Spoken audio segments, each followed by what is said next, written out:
Hey guys, tonight we're stepping back 700 years to discover why your Instagram-filtered life would crumble within hours of medieval reality. Picture this. You wake up in a cramped, smoky hut where the air tastes like wood smoke mixed with something that died last week. And the first sound you hear isn't your alarm clock, it's the village rooster having what sounds like a mental breakdown at 4 in the morning. The second sound? Church bells clanging with the enthusiasm of someone who's never heard of noise ordinances, followed by the delightful symphony of pigs squealing, cows lowing, and your neighbors already shouting at each other across their gardens. You probably won't survive this, and honestly, that might be a mercy. So, before you get comfortable, take a moment to like the video and subscribe, but only if you genuinely enjoy what I do here. And hey, drop a comment letting me know where you're listening from and what time it is there. I love seeing our little community spread across the globe, all united in our fascination with historical suffering. Now, dim the lights, maybe turn on a fan for that soft background hum, and let's ease into tonight's journey together. The first thing that hits you before you even fully wake up is the smell. It's not just one smell, mind you, but a carefully curated bouquet of human and animal waste, rotting straw, wood smoke, and something vaguely fish-like that you really don't want to investigate. This is your new reality in a typical English village circa 1300, where deodorant won't be invented for another 6 centuries and the concept of fresh air is about as foreign as your smartphone. You're lying on what medieval people generously called a mattress, essentially a cloth sack stuffed with straw that's been decomposing for months. The straw, if you're particularly unfortunate, might be mixed with dried rushes, hay, or whatever plant matter the village could scrounge up. Above you, the thatched roof drips occasionally, and not with morning dew. That's rainwater that's been filtering through bird droppings, mice nests, and whatever else has decided to make your ceiling home. The medieval English climate doesn't mess around, and neither does gravity. Your eyes adjust to the dim light filtering through a hole in the wall that serves as your window glass, being a luxury reserved for churches and the occasional wealthy merchant. The hole is covered with oiled parchment if you're lucky, or simply left open if you're not. Privacy wasn't really a thing when survival was the main concern, and central heating was still just a fever dream that wouldn't materialize for centuries.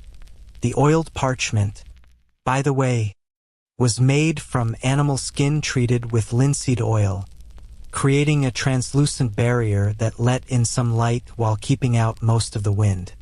Most of the wind. The church bells continue their assault on your eardrums because the medieval Catholic Church had a schedule to keep, and that schedule started before sunrise. Prime, the first official prayer service of the day, began around 6 a.m., but preparations started much earlier. The bellringer, probably some poor monk who lost a bet or drew the short straw, had to climb that tower while it was still dark, navigating wooden ladders that would make modern safety inspectors weep with horror. But here's where it gets interesting. Those church bells weren't just calling people to prayer. They were the medieval equivalent of your smartphone's notification system, broadcasting everything from the time of day to warnings about approaching armies.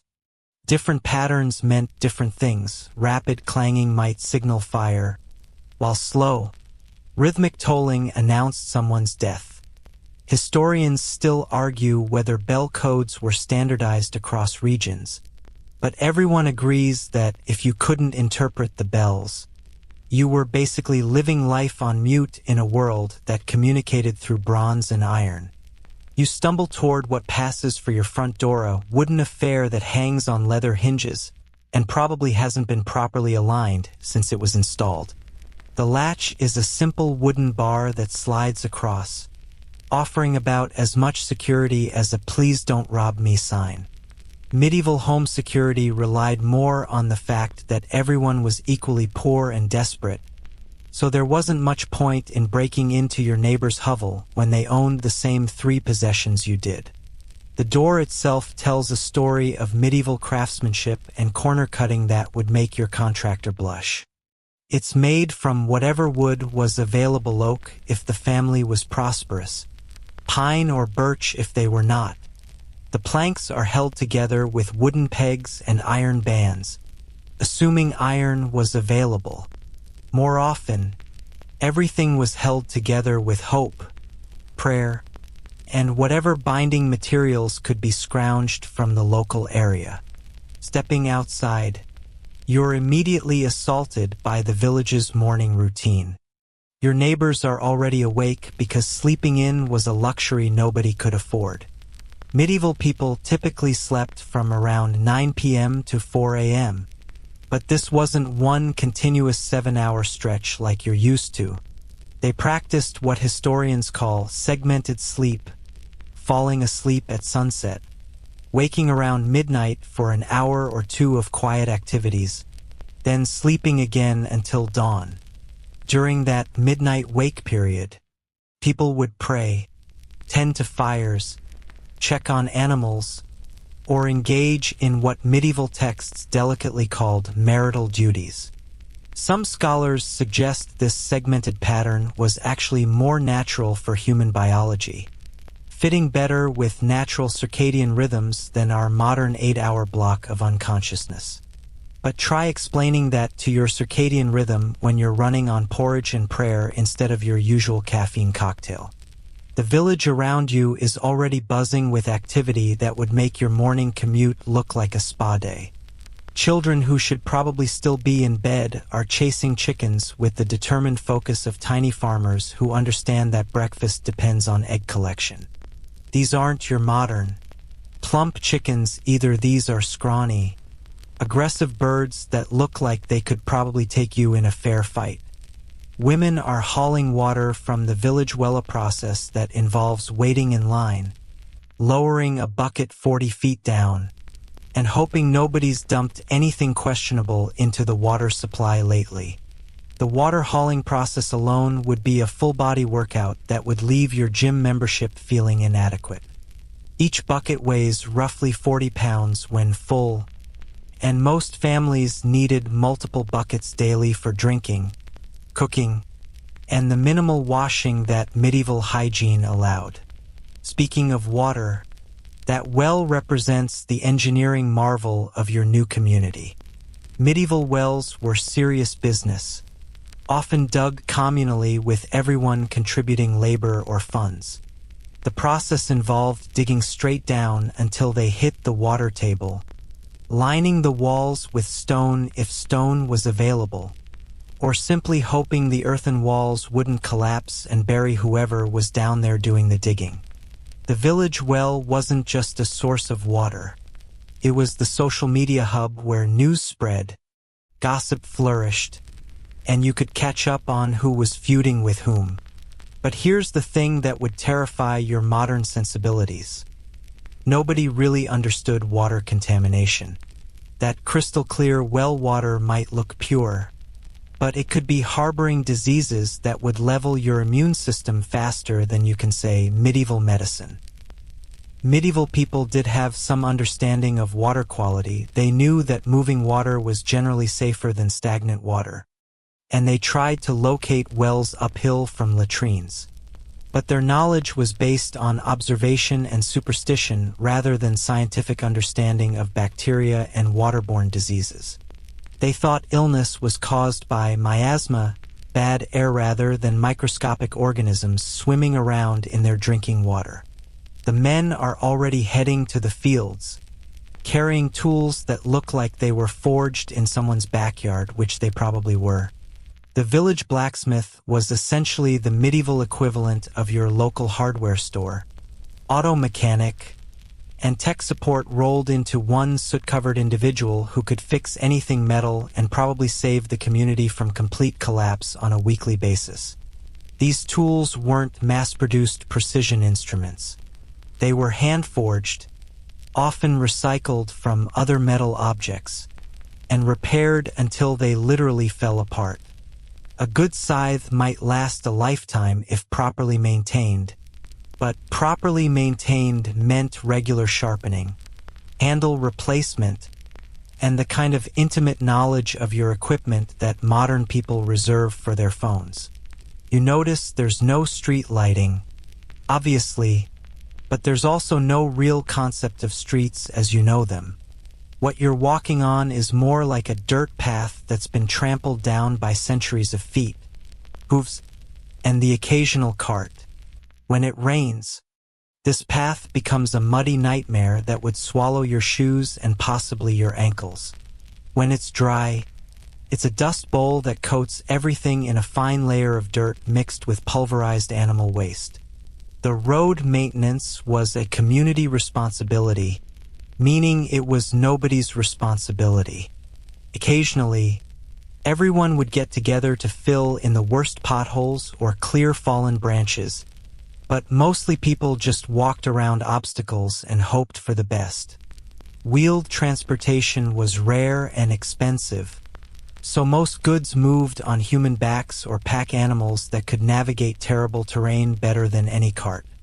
The houses around you are clustered together not for community spirit, but for practical reasons that would make your homeowners association have a collective stroke.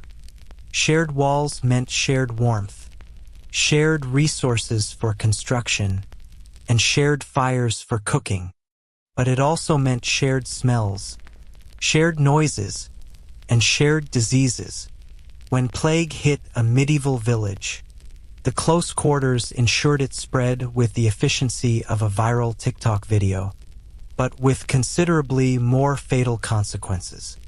Medieval urban planning, such as it was, followed organic patterns that developed over generations.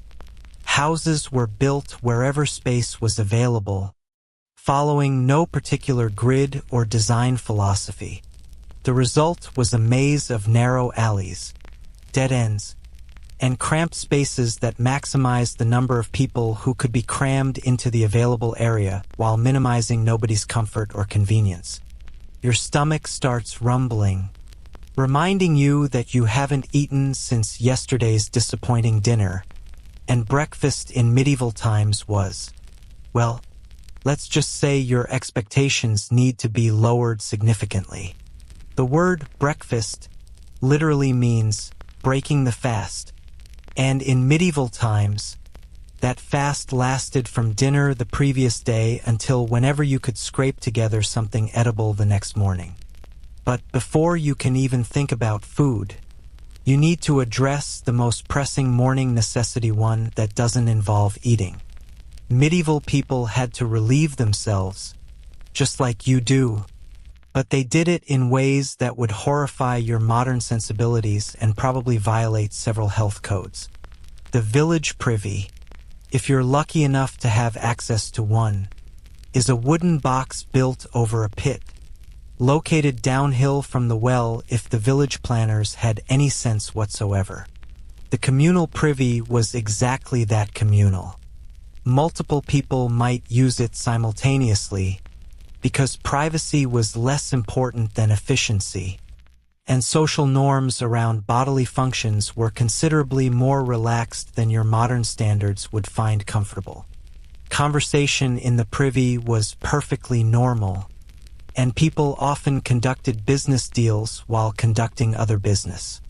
If you're not lucky enough to have privy access, well, the world was your bathroom, and medieval people had a surprisingly casual relationship with human waste that would make your germophobia explode into overdrive. Chamber pots were emptied into streets, rivers, or anywhere convenient, because waste management was someone else's problem specifically. It was everyone else's problem. The morning air carries sounds that would be completely foreign to your modern ears. There's the constant background noise of animals, not just the dramatic rooster crows and pig squeals, but the subtle sounds of creatures living in close proximity to humans.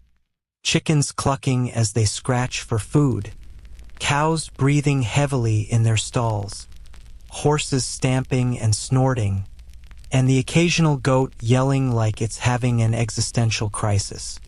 Mixed with the animal sounds are human voices conducting the business of medieval morning life. Someone's already arguing about property boundaries, because medieval property law was about as clear as mud and twice as messy. Another neighbor is haggling over the price of eggs, demonstrating that some human behaviors transcend centuries of social evolution. As you navigate this morning obstacle course of smells, sounds, and sights that would overwhelm your 21st century senses, you begin to realize that you haven't even eaten breakfast yet, and already the medieval world is testing every assumption you have about basic human comfort.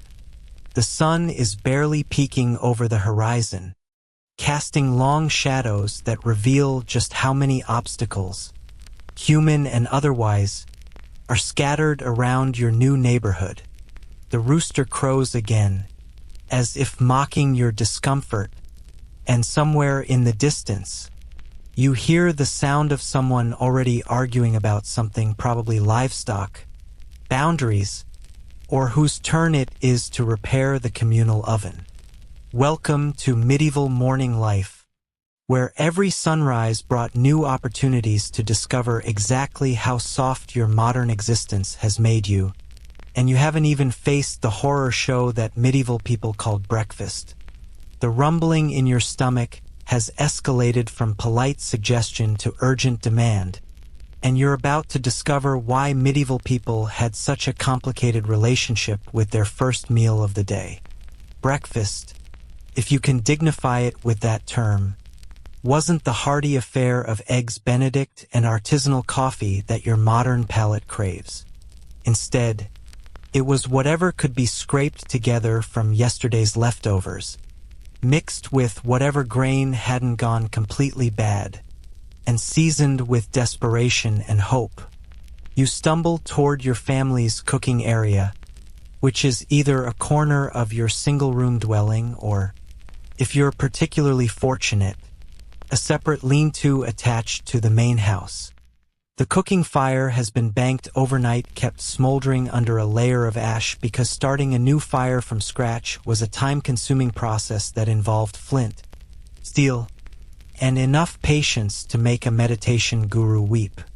Medieval people didn't have the luxury of turning a knob and watching flames appear. Fire was precious, carefully maintained, and never taken for granted.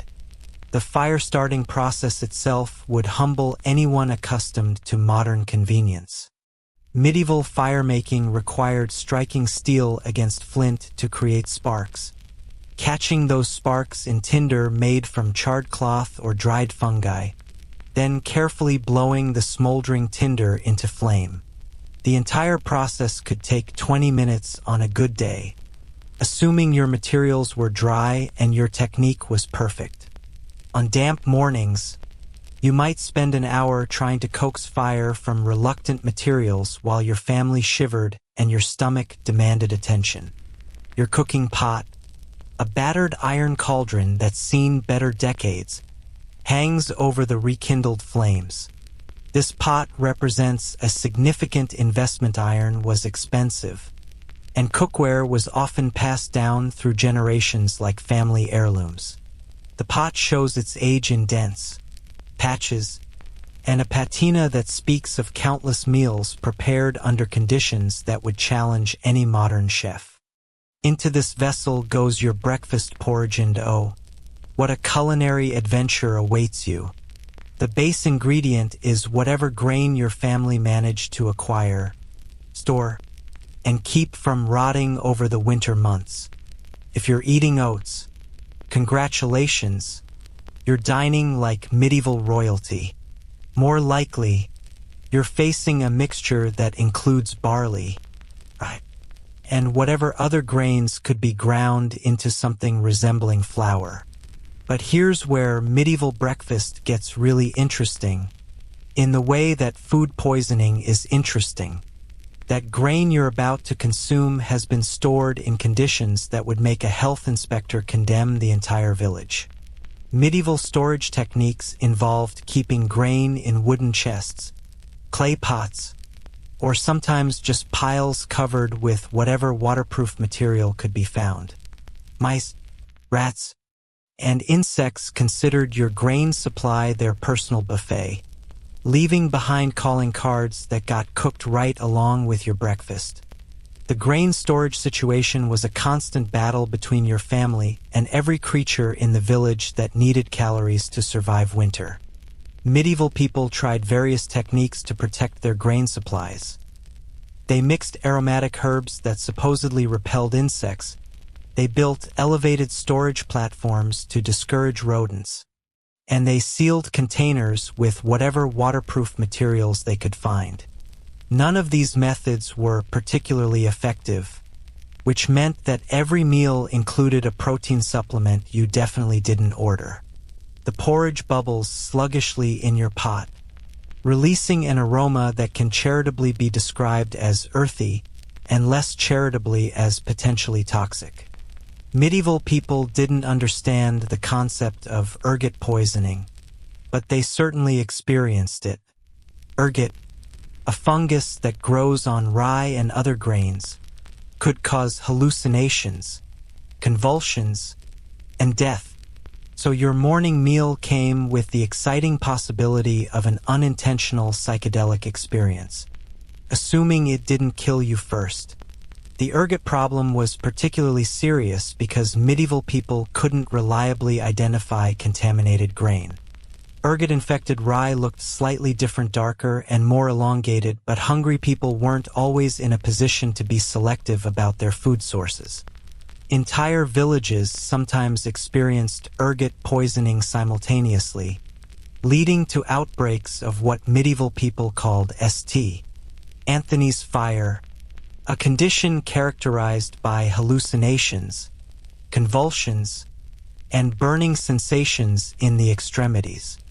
Water for your porridge came from that communal well we discussed earlier, and medieval cooks had developed the wise habit of boiling everything thoroughly, not because they understood bacteria, but because experience had taught them that boiled water was less likely to cause the kind of intestinal distress that could incapacitate you for days. The boiling process also helped mask some of the more questionable flavors that developed when water sat in containers for extended periods. Medieval water purification was a combination of practical experience and pure luck. People noticed that water from certain sources made them sick while water from other sources seemed safer, but they attributed these differences to supernatural causes rather than bacterial contamination. Moving water was generally considered safer than stagnant water, and water that smelled bad was avoided when possible, but the connection between invisible microorganisms and illness was completely unknown. Seasoning your porridge was where medieval breakfast got creative, mostly because creativity was forced upon people who had no access to the spice cabinet you take for granted. Salt was expensive, so expensive that it was used as currency in some regions. The phrase "worth his salt" isn't just an expression. It reflects the actual economic value of this precious commodity. If your family could afford salt, you sprinkled it sparingly, treating each grain like the luxury it was. The salt trade in medieval Europe was controlled by wealthy merchants and powerful lords who understood that controlling salt meant controlling a necessity of life. Salt wasn't just used for flavoring. It was essential for preserving meat and fish, making it a strategic resource that could determine whether a family survived winter or starved before spring. Wars were fought over salt sources, and salt taxes were among the most hated impositions that rulers could levy on their subjects. More commonly, you'd flavor your porridge with whatever herbs grew wild around the village. Medieval people were surprisingly knowledgeable about local plants, though their botanical knowledge was mixed with enough superstition to make your head spin. They knew that certain herbs improved flavor and preservation, but they also believed that some plants could ward off evil spirits or cure diseases through sympathetic magic. Historians still argue whether medieval herbal knowledge was more science or superstition, but hungry people ate what they could find and worried about philosophy later. Medieval herb gathering was a skill that separated the living from the dead, quite literally. The difference between a plant that would improve your breakfast and one that would kill you could be as subtle as the shape of leaves or the time of year when the plant was harvested. Families passed down herbal knowledge through generations, but this oral tradition was vulnerable to misremembering, miscommunication, and the kind of fatal mistakes that eliminated entire bloodlines from the gene pool. As you stir your breakfast porridge, you notice that it has the consistency of wallpaper paste and approximately the same appeal. Medieval porridge wasn't the creamy, sweetened oatmeal you might enjoy on a cold morning. It was a thick, grayish mass that provided calories and little else. The texture ranged from chunky to downright lumpy, depending on how thoroughly the grain had been ground and how much debris had been mixed in during processing. The grain grinding process was another medieval challenge that would exhaust your modern sensibilities. Families with access to a watermill or windmill could have their grain ground relatively efficiently, but this service came at a cost that many families couldn't afford. More commonly, grain was ground by hand using a Corntois stone discs that were turned against each other to crush grain into flour. This process was backbreaking work that took hours and produced flour mixed with stone dust and whatever else happened to be present during grinding. Your medieval family members are gathering around the shared meal, and you quickly realize that portion control wasn't about calorie counting, it was about survival math. The amount of food available had to last until the next harvest, and every meal required careful calculation.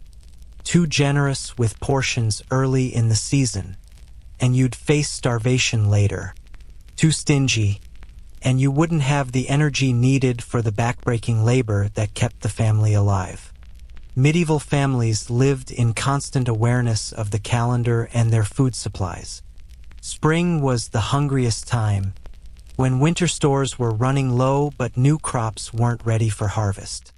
This period was called the Hunger Gap, and it was when medieval people were most vulnerable to starvation, disease, and death.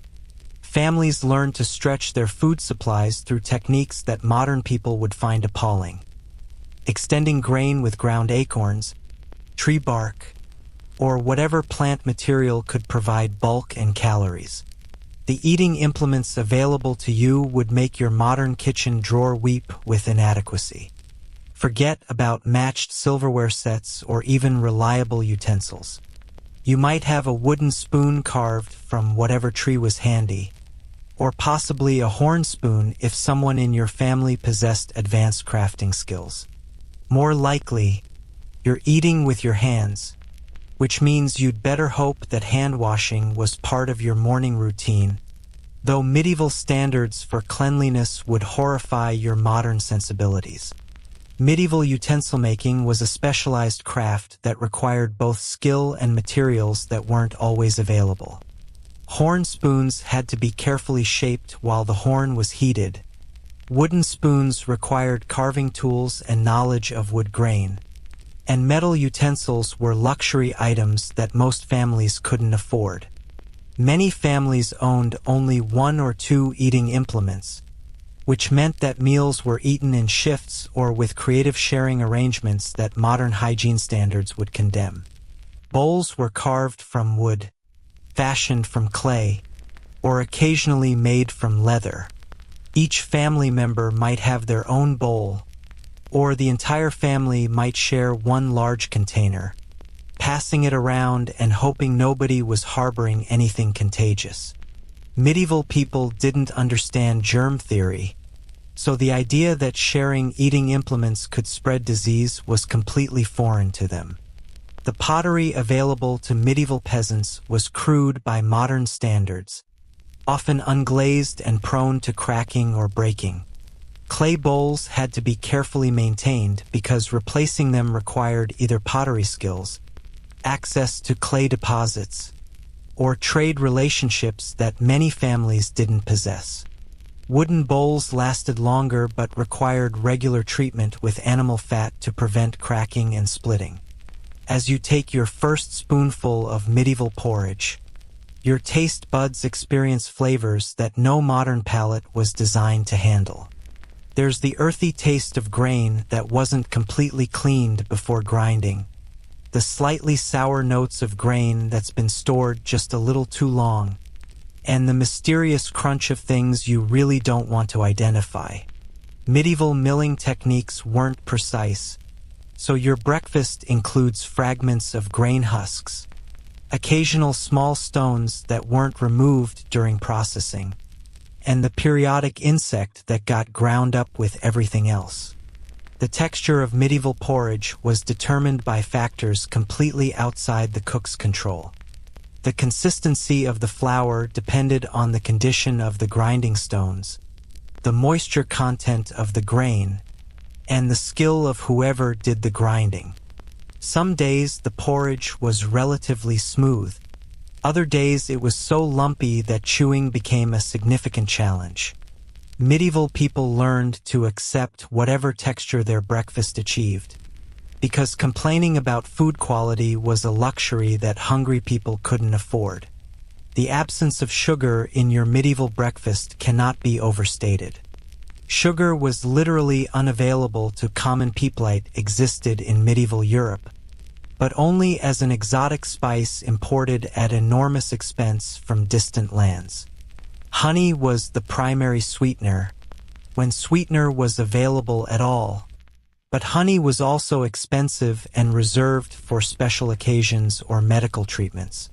Your porridge is unsweetened, which means you're tasting grain in its natural state, modified only by whatever storage flavors it has acquired over the months. Medieval honey production was limited by the availability of bees and the knowledge required to maintain hives without destroying them. Wild honey could be harvested, but this was dangerous work that often resulted in painful stings and sometimes serious allergic reactions. Bee colonies were valuable enough to be mentioned in wills and inheritance documents, reflecting their importance to medieval families who had few sources of sweetness in their diets. Medieval bread, if your family was fortunate enough to have any, represented a luxury that modern people take completely for granted. Wheat flour was expensive and often adulterated with cheaper grains, peas, beans, or whatever bulk material could stretch the precious wheat supply. The bread was dark, dense, and had a texture that would challenge your jaw muscles.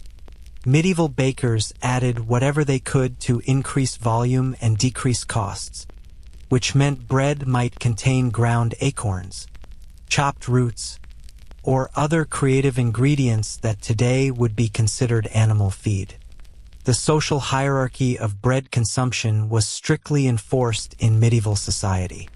White bread made from refined wheat flour was reserved for the wealthy, while common people ate dark bread made from mixed grains. The whiter the bread, the higher your social status, which is why upper crust became a term for the aristocracy. They literally ate the upper crust of the finest bread, while common people made do with dense, dark loaves that required serious jaw strength to consume. The baking process itself was a community affair that revealed the social hierarchy of medieval villages. The lord of the manor owned the communal oven, and peasants paid a fee to use it. This fee could be paid in grain, labor, or actual money if anyone had any. The oven was massive, built to serve the entire community, and operated on a schedule that accommodated everyone's baking needs while maximizing the lord's profit. Medieval ovens were architectural marvels that required significant investment and maintenance. They were built from stone and clay, designed to retain heat for hours after the fire burned out. The baking schedule was carefully orchestrated. Bread first, when the oven was hottest, followed by pastries and other items that required lower temperatures. The cooling oven might be used to dry fruits or herbs, ensuring that no heat was wasted in a world where fuel was precious. Dairy products, if available at all, came with their own set of medieval challenges that would terrify anyone familiar with modern food safety standards. Milk was consumed quickly after milking because refrigeration didn't exist, and medieval people had learned through bitter experience that old milk could be deadly. More commonly, milk was processed into cheese or butter, preservation techniques that extended shelf life while creating new opportunities for things to go wrong. Medieval cheesemaking was both an art and a gamble. The process relied on naturally occurring bacteria and molds, which meant that every batch was an experiment in controlled spoilage. Sometimes the result was delicious aged cheese. Sometimes it was a toxic mess that could kill livestock. Medieval people became experts at recognizing good cheese from bad, though their standards for good would probably horrify modern food safety inspectors. The dairy animals themselves presented challenges that modern people rarely consider.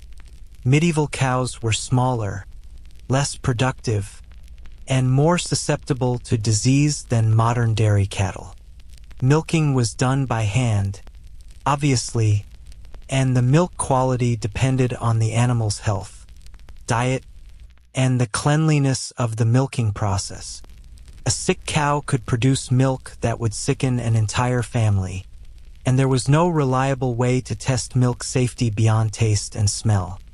Your breakfast beverage options would make your morning coffee routine seem like the height of civilized luxury.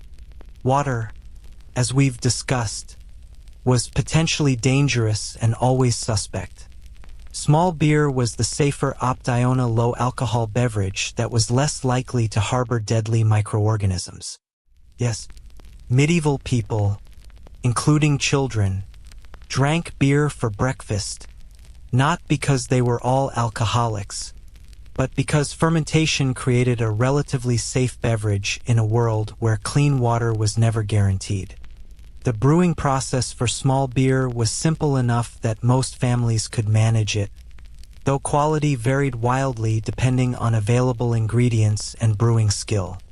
Medieval beer wasn't the refined beverage you might enjoy today.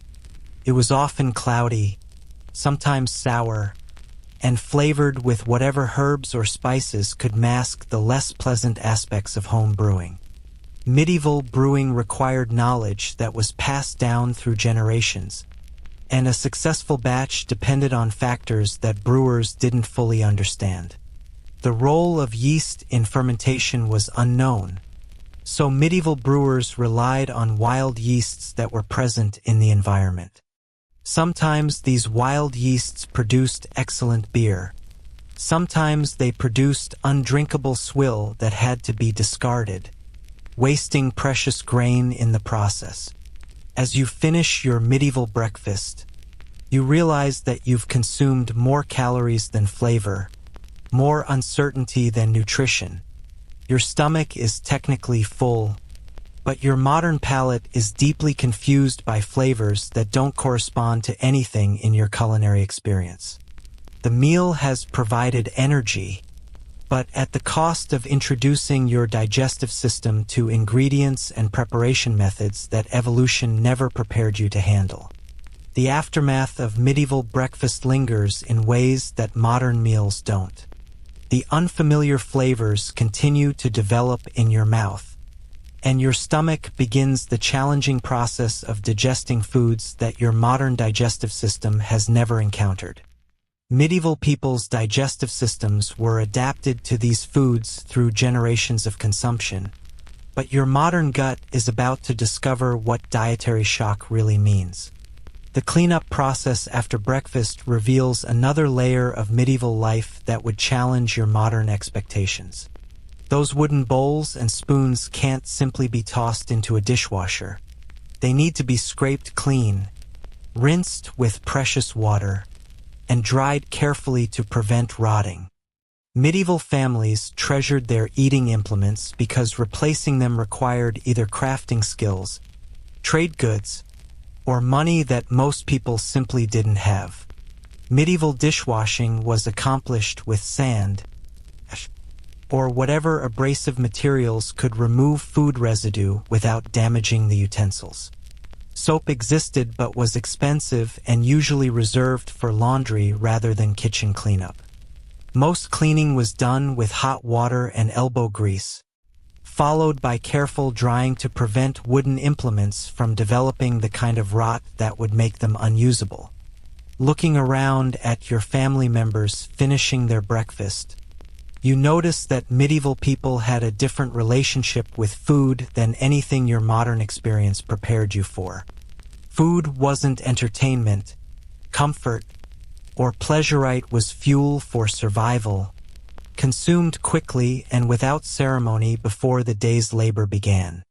Lingering over breakfast was a luxury that medieval people couldn't afford, both in terms of time and food supply. The social dynamics of medieval meals reflected the harsh realities of survival in a world where food security was never guaranteed. Meals were eaten quickly, not because people were impatient, but because there was work to be done and precious daylight to exploit. Conversation during meals was practical rather than social, focusing on the day's tasks and the family's immediate needs rather than the leisurely discussion that modern families might enjoy over breakfast. Remember that crocodile dung sunscreen we haven't discussed yet? Well, you're about to discover that medieval personal hygiene makes questionable breakfast ingredients seem like the least of your problems. Your stomach is grudgingly accepting its new reality. Your taste buds are still recovering from flavors that shouldn't exist in nature, and you're about to face the medieval approach to cleanliness that would make your modern hygiene routine seem like an elaborate ritual designed by germophobic aliens. Now that you've survived breakfast, and we're using the term survived, quite literally, it's time to address what medieval people laughingly called personal hygiene.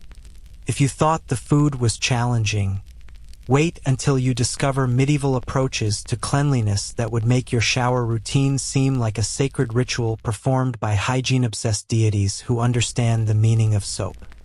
You stumble toward what passes for your family's washing area, which is essentially wherever you can find water and privacy, assuming privacy is even a concept you can afford.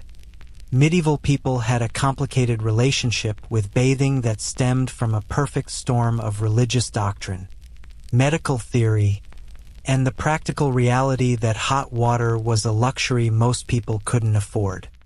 The Catholic Church had convinced everyone that excessive bathing was a sign of vanity and possibly heretical behavior, while medieval medical theory suggested that too much water could upset your bodily humors and kill you faster than the plague.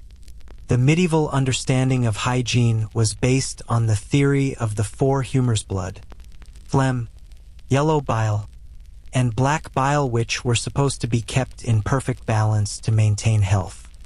According to medieval medical wisdom, bathing could disrupt this delicate balance by opening your pores and allowing dangerous vapors to enter your body. So medieval people avoided full-body bathing not because they enjoyed being dirty, but because they genuinely believed that cleanliness could kill them. Your morning ablutions begin with whatever water you can spare from the family's precious supply. Remember that water you watched your neighbors hauling from the well earlier? Every drop was carefully rationed for drinking, cooking, and the minimal washing that medieval survival required.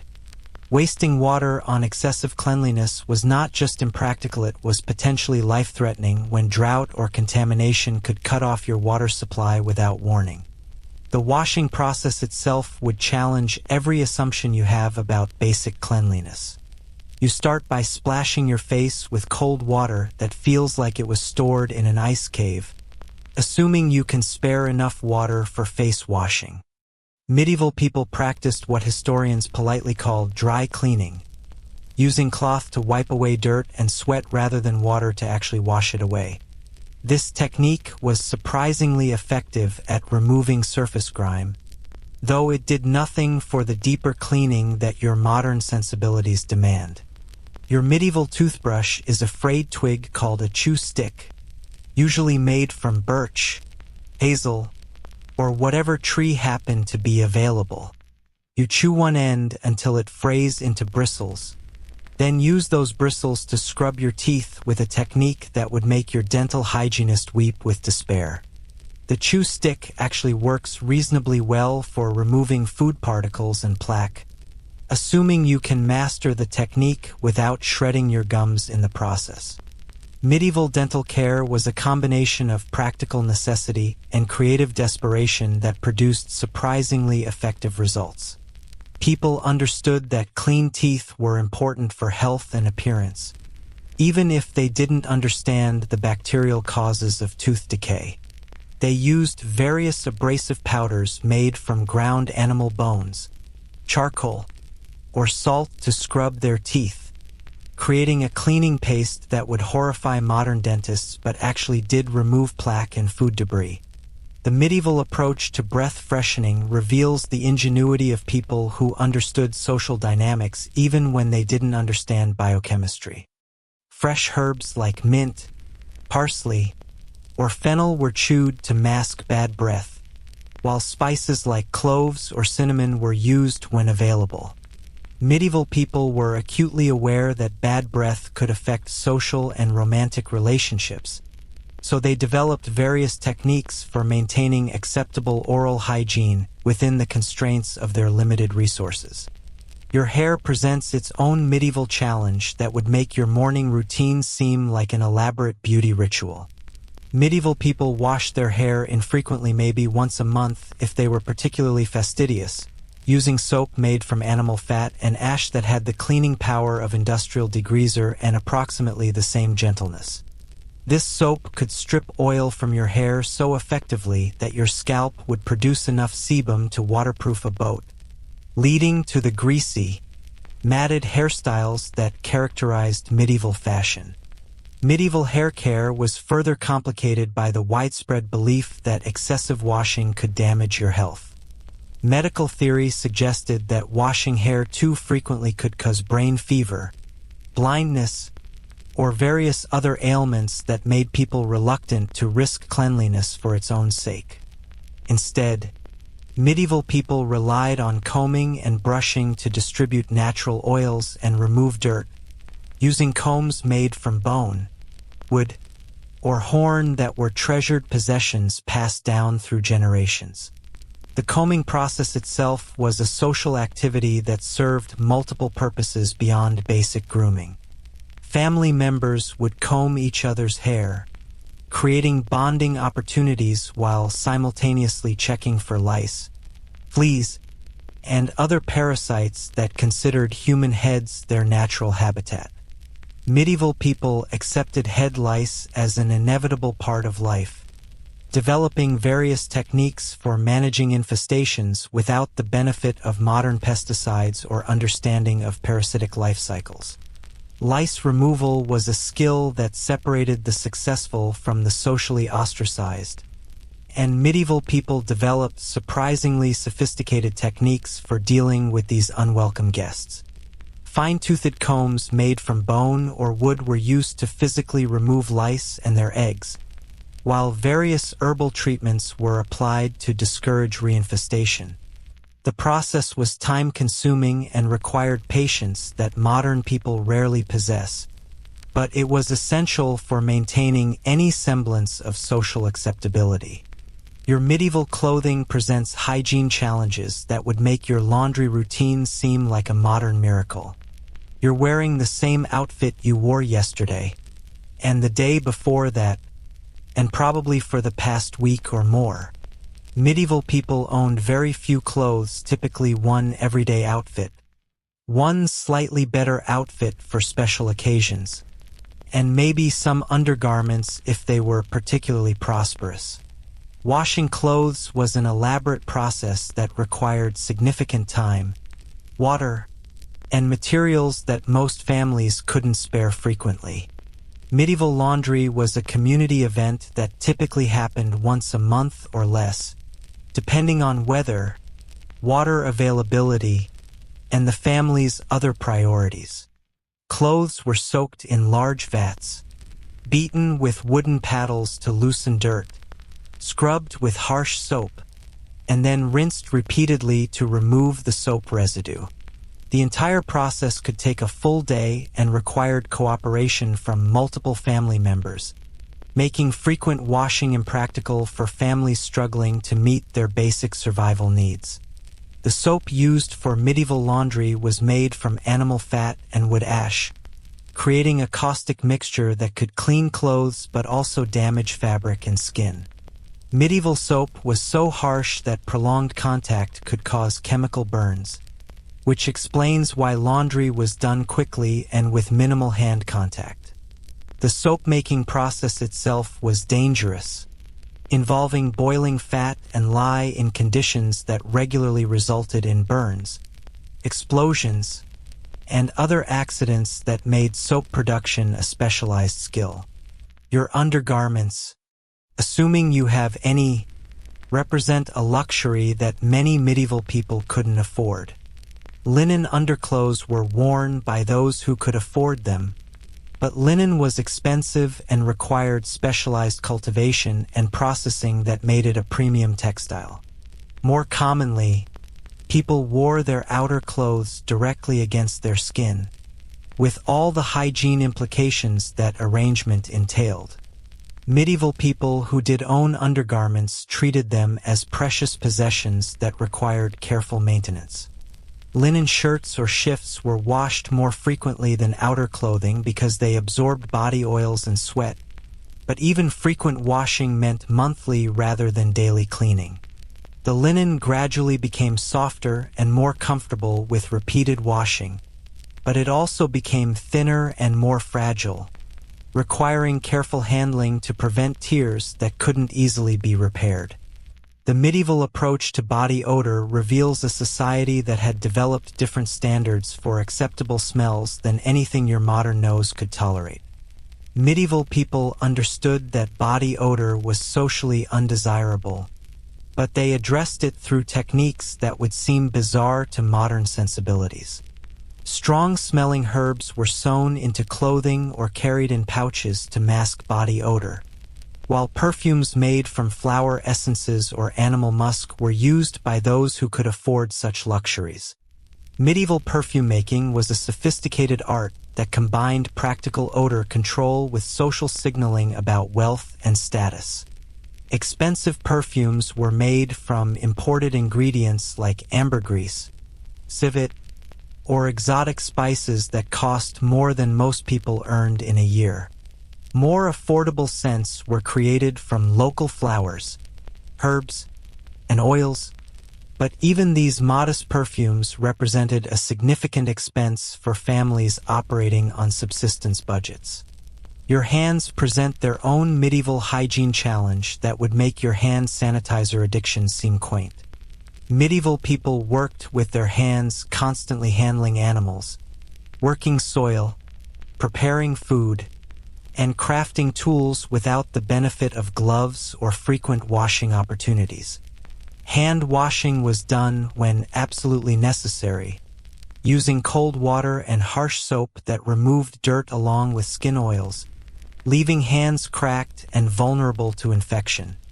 Medieval people developed calluses that would impress modern construction workers, creating natural protection against the rough surfaces and sharp tools that dominated their daily existence. These calluses were actually a form of adaptation that allowed medieval hands to function in conditions that would destroy modern skin within days.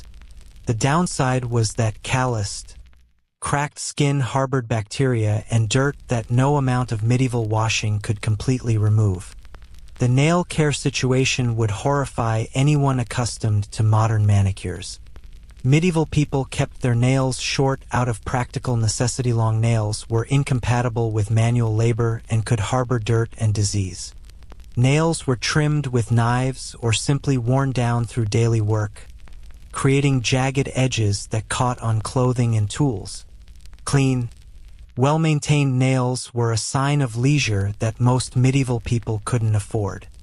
Your feet face medieval challenges that would make your shoe collection seem like a foot fetishist's dream.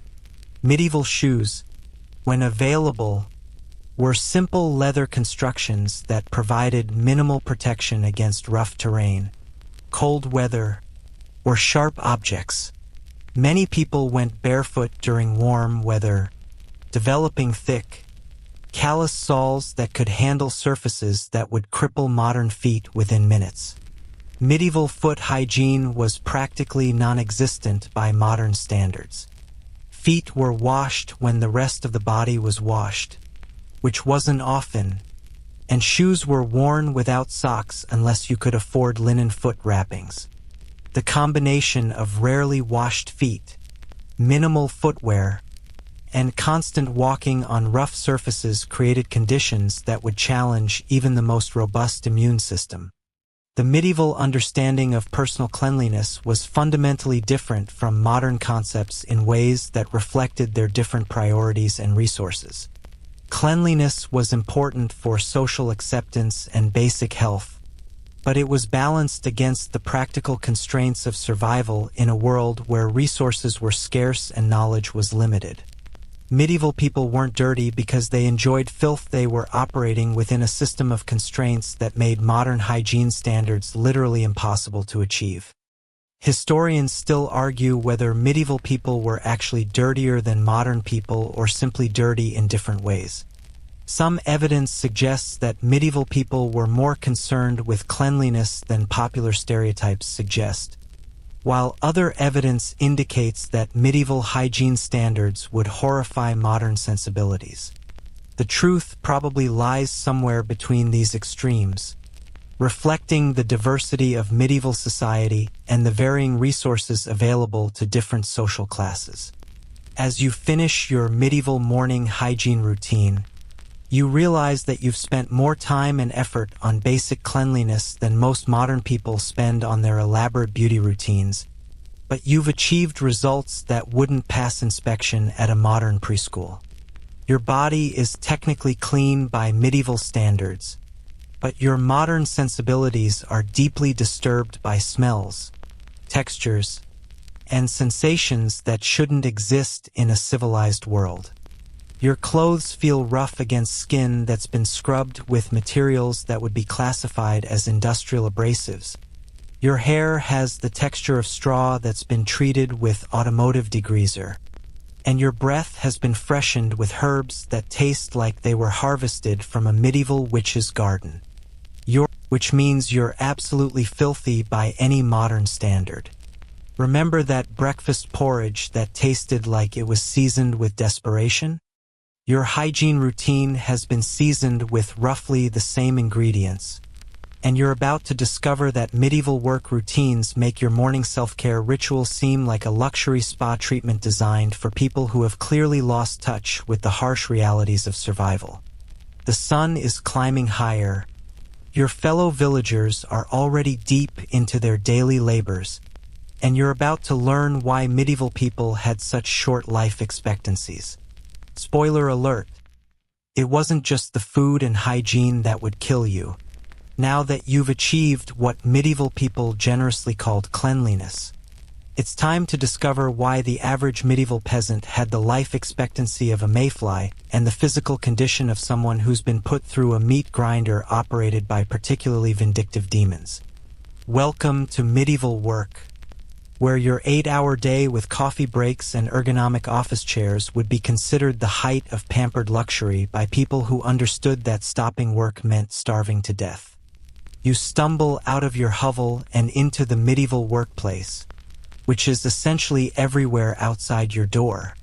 There's no commute, no office building, No parking garage, just the immediate transition from whatever passed for rest into backbreaking labor that would make your gym membership seem like a gentle suggestion rather than a fitness routine. Medieval people didn't work to afford leisure. They worked to avoid death, which provided a level of motivation that modern performance reviews could never achieve. The first thing you notice is that everyone around you is already working with the focused intensity of people who understand that laziness has immediate, life-threatening consequences. There's no gradual warming up, no checking emails, no casual conversation around the water cooler. Medieval work began at sunrise and continued until either sunset or physical collapse, whichever came first. The concept of work-life balance was as foreign as indoor plumbing and about as practical as trying to negotiate with the weather. Your medieval occupation depends on your family's social status, available land, and whatever skills you've managed to acquire through years of apprenticeship that would make modern labor laws weep with horror.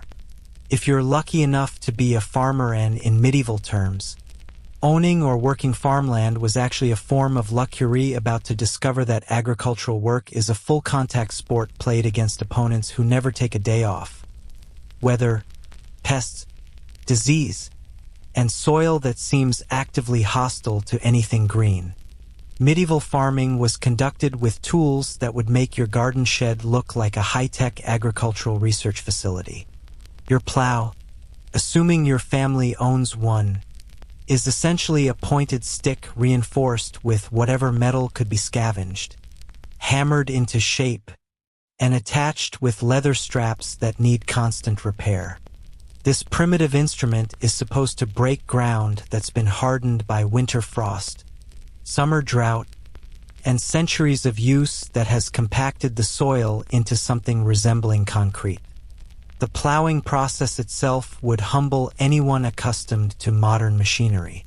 You're walking behind an animal, probably an ox if your family is prosperous, a horse if you're middle class by medieval standards, or possibly just other family members if you're really desperate, trying to keep the plow blade at the correct depth while navigating around rocks, roots, and patches of ground that seem designed to destroy both equipment and morale. Medieval plowing was an art that required understanding your animals, your equipment, and your land in ways that modern farmers with GPS-guided tractors couldn't imagine. The ox or horse pulling your plow was probably underfed, overworked, and suffering from various ailments that veterinary science wouldn't address for several centuries. These animals were partners in survival rather than mere equipment, and their health directly determined your family's chances of living through the next winter. Your plowing day begins before sunrise and continues until either the animals collapse or you do. There are no scheduled breaks, no lunch hours, no weekends off. Medieval agricultural work was dictated by weather, seasons, and the simple reality that food had to be grown or everyone died.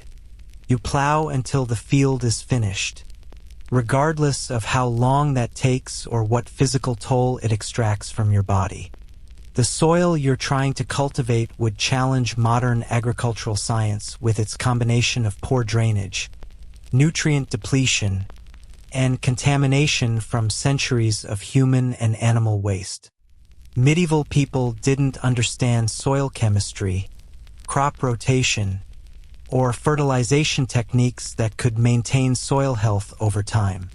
They farmed the same fields year after year until the soil was exhausted, then moved to new areas and repeated the process, leaving behind landscapes that looked like medieval agricultural graveyards. Medieval fertilization was accomplished through methods that would horrify modern environmental scientists. Human waste, animal manure, and kitchen scraps were mixed together and spread on fields in combinations that were more art than science. Sometimes this organic mixture improved soil fertility. Sometimes it introduced diseases and parasites that made the cure worse than the problem. Medieval farmers learned through trial and error, with errors often resulting in failed crops and starvation. If you're not working in agriculture, you might find yourself in one of the specialized trades that kept medieval society functioning at a level barely above collapse. Blacksmithing, for example, was essential work that required skills, strength, and a tolerance for working conditions that would violate every modern safety regulation ever written. Medieval blacksmiths worked in environments filled with toxic fumes, extreme heat, and the constant risk of burns, cuts, and injuries that could cripple or kill. The medieval blacksmith's workshop was a combination of forge, tool shop, and emergency room where accidents happened daily and medical care was whatever the blacksmith could provide for himself. Working with red-hot metal using tools that were barely adequate for the job required physical strength, manual dexterity, and reflexes that could prevent serious injury when things went wrong, which they did regularly. Medieval metalworking was accomplished without the safety equipment, ventilation systems, or quality controls that modern metalworkers take for granted. Blacksmiths inhaled smoke and metal particles that accumulated in their lungs over years of work, leading to respiratory diseases that shortened lifespans and reduced quality of life. The forge fire had to be maintained at precise temperatures using bellows operated by hand, requiring coordination between multiple workers and constant attention to prevent accidents. Construction work in medieval times would make modern hard hats and safety regulations seem like paranoid overreactions to imaginary dangers. Medieval builders worked without scaffolding, safety lines, or reliable equipment, constructing buildings that were engineering marvels achieved through techniques that regularly killed or maimed the workers who built them. Stone masons, carpenters, and other construction workers faced daily risks that would shut down modern construction sites immediately. Medieval construction projects were accomplished through human labor that modern machinery has made obsolete. Heavy stones were moved using wooden levers, rope pulleys, and human muscle power that required coordination among workers who communicated through shouting over the noise of construction. Accidents were so common that successful completion of a major building project was considered miraculous, not just because of the engineering challenges, but because of the human cost in injuries and deaths. The tools available to medieval workers would make your garage workshop look like a NASA research facility. Hand tools were forged individually, maintained constantly, and passed down through generations as precious family possessions. A carpenter's chisel or a mason's hammer represented significant investments that families couldn't easily replace, making tool maintenance a survival skill that required as much attention as the actual work. Medieval apprenticeship was the educational system for skilled trades, and it involved working conditions that would horrify modern child protection services. Children as young as 7 were apprenticed to craftsmen, working long hours for minimal compensation while learning skills through observation, practice, and frequent punishment for mistakes. The apprenticeship system produced skilled workers, but it also produced a generation of people who understood that work was suffering and that leisure was a luxury they might never afford. Women's work in medieval times was equally demanding but less visible in historical records because it was considered domestic rather than economic. Medieval women worked from sunrise to sunset managing households, raising children, tending gardens, preparing food, and maintaining the domestic infrastructure that kept families alive. Women's work was unpaid but absolutely essential, and it required skills and endurance that modern domestic science couldn't replicate. Medieval textile production was women's work that required knowledge, strength, and patience that would challenge modern manufacturing systems. Spinning wool into thread was done by hand using spinning wheels that required constant attention and precise technique. Weaving cloth was accomplished on looms that were operated by hand and foot coordination that took years to master. The entire process from sheep to finished cloth could take months and required skills that were passed down through generations of women who understood that clothing was too precious to be wasted or replaced casually. Medieval food preservation was another form of women's work that meant the difference between survival and starvation. Smoking meat, pickling vegetables, churning butter, and brewing beer were skills that required understanding fermentation, preservation chemistry, and food safety techniques that were developed through centuries of trial and error. Women who failed at food preservation condemned their families to hunger, making domestic skills literally matters of life and death. The physical demands of medieval work would challenge modern athletes who train for strength and endurance competitions. Medieval people developed muscle mass and cardiovascular fitness through daily labor that made modern gym workouts seem like gentle suggestions for people who had clearly lost touch with physical reality. But this fitness came at the cost of wear and tear on joints, backs, and limbs that led to chronic pain and disability that modern medicine takes for granted as treatable conditions. Medieval workers suffered from occupational injuries and diseases that reflected the dangerous conditions and toxic exposures that were unavoidable parts of their daily lives. Farmers developed lung diseases from inhaling grain dust and animal dander. Blacksmiths suffered from metal poisoning and respiratory problems, and construction workers faced constant risks of falls, cuts, and crushing injuries that medieval medicine was powerless to treat effectively.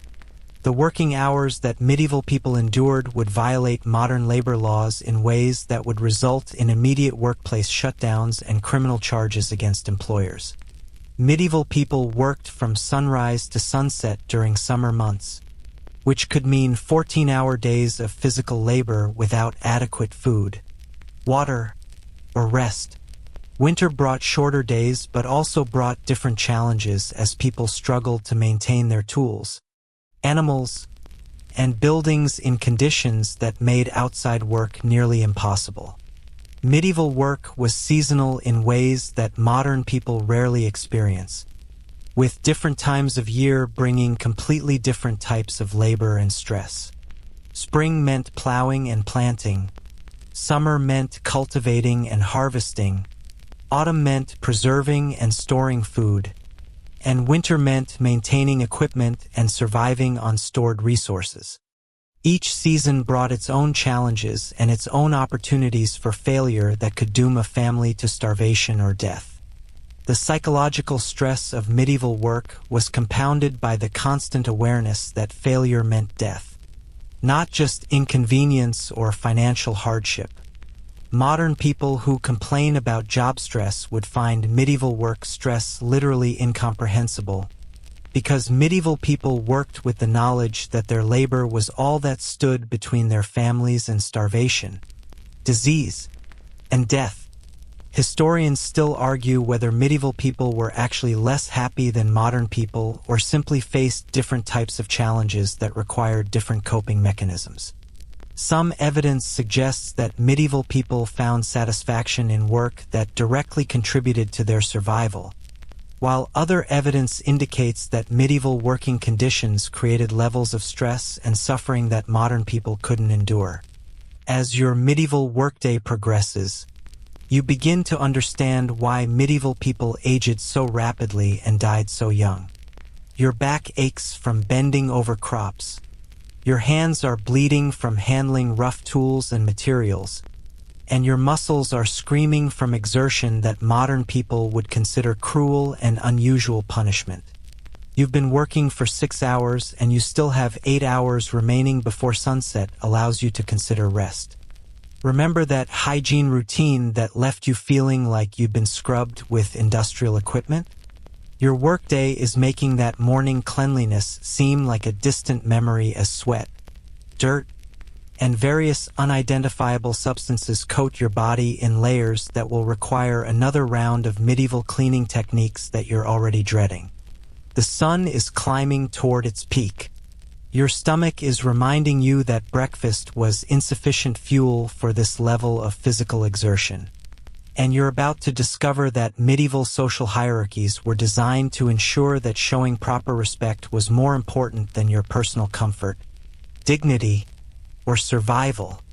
Just when you think you've mastered the brutal rhythm of medieval work, you're about to discover that surviving the social minefield of medieval hierarchy requires skills that make your LinkedIn networking abilities seem like child's play.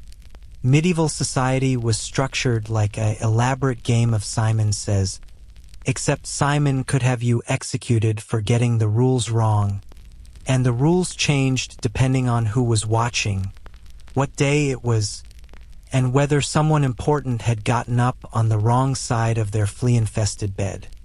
You're bent over your agricultural labors when you hear the sound that makes every medieval peasant's blood freeze. Hoofbeats approaching. Not just any hoofbeats, but the distinctive rhythm of horses carrying people who don't work with their hands for a living.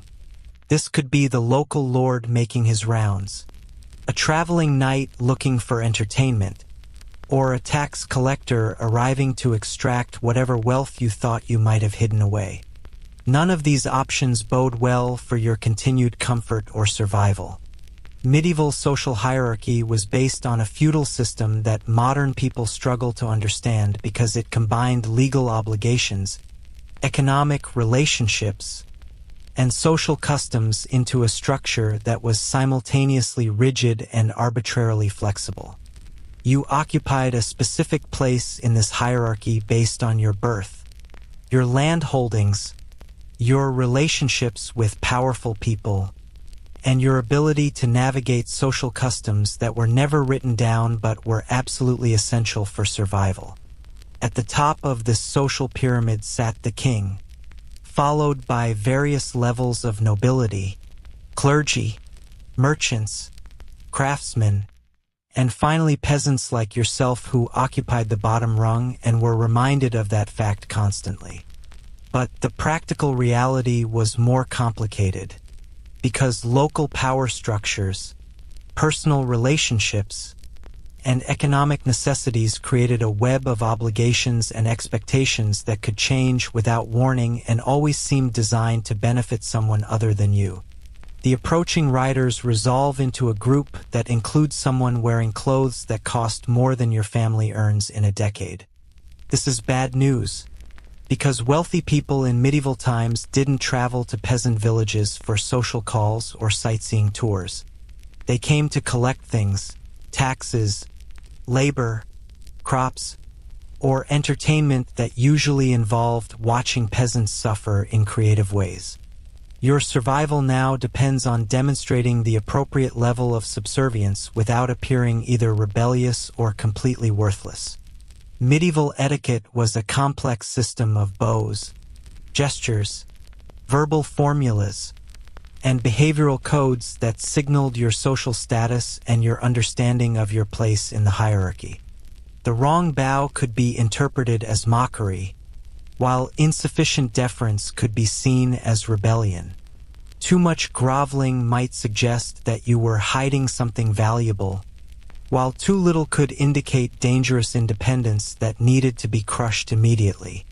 You drop your farming tools and assume what you hope is the appropriate posture for greeting your social superiors. This involves removing your hat if you own one, bowing from the waist at an angle that demonstrates respect without implying equality, and keeping your eyes lowered to show that you understand you're not worthy to look directly at people who matter. The entire performance feels like a humiliating dance choreographed by people who enjoyed watching others humiliate themselves. The leading rider turns out to be the local lord's bailiff, a man whose job involves extracting maximum value from peasants while maintaining the fiction that this exploitation is for everyone's benefit. Medieval bailiffs were skilled at reading people, detecting hidden resources, and applying exactly the right amount of pressure to get what they wanted without pushing peasants into rebellion or complete despair. They were essentially medieval loan sharks with legal authority and armed backing. The bailiff announces that the Lord requires additional labor for a construction project that will benefit the entire community. Assuming your definition of benefit includes working without compensation on projects that increase the Lord's wealth and power. Medieval lords had the legal right to demand labor from their peasants, a system called corvée that allowed them to accomplish major projects using workers who had no choice but to comply. Your heart sinks as you realize that this additional labor obligation will take you away from your own crops during the critical growing season, virtually guaranteeing that your family's food supply will be inadequate for the coming winter. But expressing this concern to the bailiff would be considered insubordination, and medieval lords had efficient methods for dealing with peasants who questioned their decisions. Medieval justice was swift, arbitrary, and designed to maintain social order rather than determine truth or provide fair outcomes. Lords could impose fines, confiscate property, or order physical punishment for infractions that were defined broadly and interpreted according to the Lord's convenience. The threat of medieval justice hung over every interaction between peasants and their social superiors like a sword that could fall without warning. The bailiff's announcement triggers a cascade of social interactions that demonstrate the complexity of medieval power relationships. Other peasants begin the delicate process of trying to negotiate reduced obligations without appearing rebellious, using verbal formulas and social rituals that acknowledge the Lord's authority while attempting to minimize personal damage. It's like watching a careful dance performed by people who know that a misstep could be fatal. Medieval peasants developed sophisticated strategies for managing their relationships with authority figures, techniques that combined apparent submission with subtle resistance and careful calculation of risks versus benefits. They learned to present their requests in ways that made compliance seem generous rather than demanded, and they understood that successful negotiation required making authority figures feel respected and powerful while achieving practical goals. You watch as an older peasant approaches the bailiff with the practiced deference of someone who has survived decades of similar encounters. His posture, tone, and word choice demonstrate mastery of medieval social protocol that you definitely don't possess. He acknowledges the Lord's wisdom and generosity while presenting circumstances that might justify reduced labor obligations, all while maintaining the fiction that he's seeking the Lord's guidance rather than arguing with his decisions. The bailiff's response reveals the calculated nature of medieval authority relationships. He listens to the peasant's request with apparent consideration, then delivers a decision that splits the difference between maximum exploitation and maintaining peasant morale. It's a performance designed to demonstrate both the Lord's power and his benevolence, creating the impression that peasants have some voice in their treatment while ensuring that the Lord's interests remain paramount. Medieval communication between social classes required mastery of linguistic codes that signaled respect, submission, and understanding of social boundaries. Peasants addressing their superiors used specific verbal formulas, avoided direct statements that could be interpreted as challenges, and couched their requests in language that emphasized their dependence and gratitude. Failure to use the correct linguistic protocols could escalate minor interactions into major conflicts with serious consequences.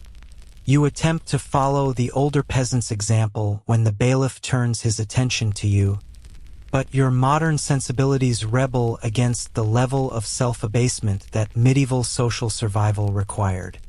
Your attempt at appropriate deference feels clumsy and insufficient, earning you a sharp look that suggests the bailiff has identified you as someone who might require closer supervision to ensure compliance. The clothing you're wearing sends signals about your social status that medieval people could read like a detailed resume. The quality of your fabric, the style of your garments, and the condition of your shoes all communicate information about your wealth, occupation, and place in the social hierarchy. Medieval people were experts at reading these visual cues and adjusting their behavior accordingly, skills that were essential for navigating a society where misreading someone's status could have serious consequences. Medieval fashion was rigidly controlled by sumptuary laws that restricted certain types of clothing, colors, and accessories to specific social classes. These laws weren't just about vanity, they were designed to maintain visual markers of social hierarchy that allowed people to identify each other's status at a glance. Wearing clothing above your station was a legal offense that could result in fines, confiscation, or worse punishments depending on the severity of the violation. The bailiff's horse stamps impatiently, reminding you that medieval transportation was itself a marker of social status and practical power.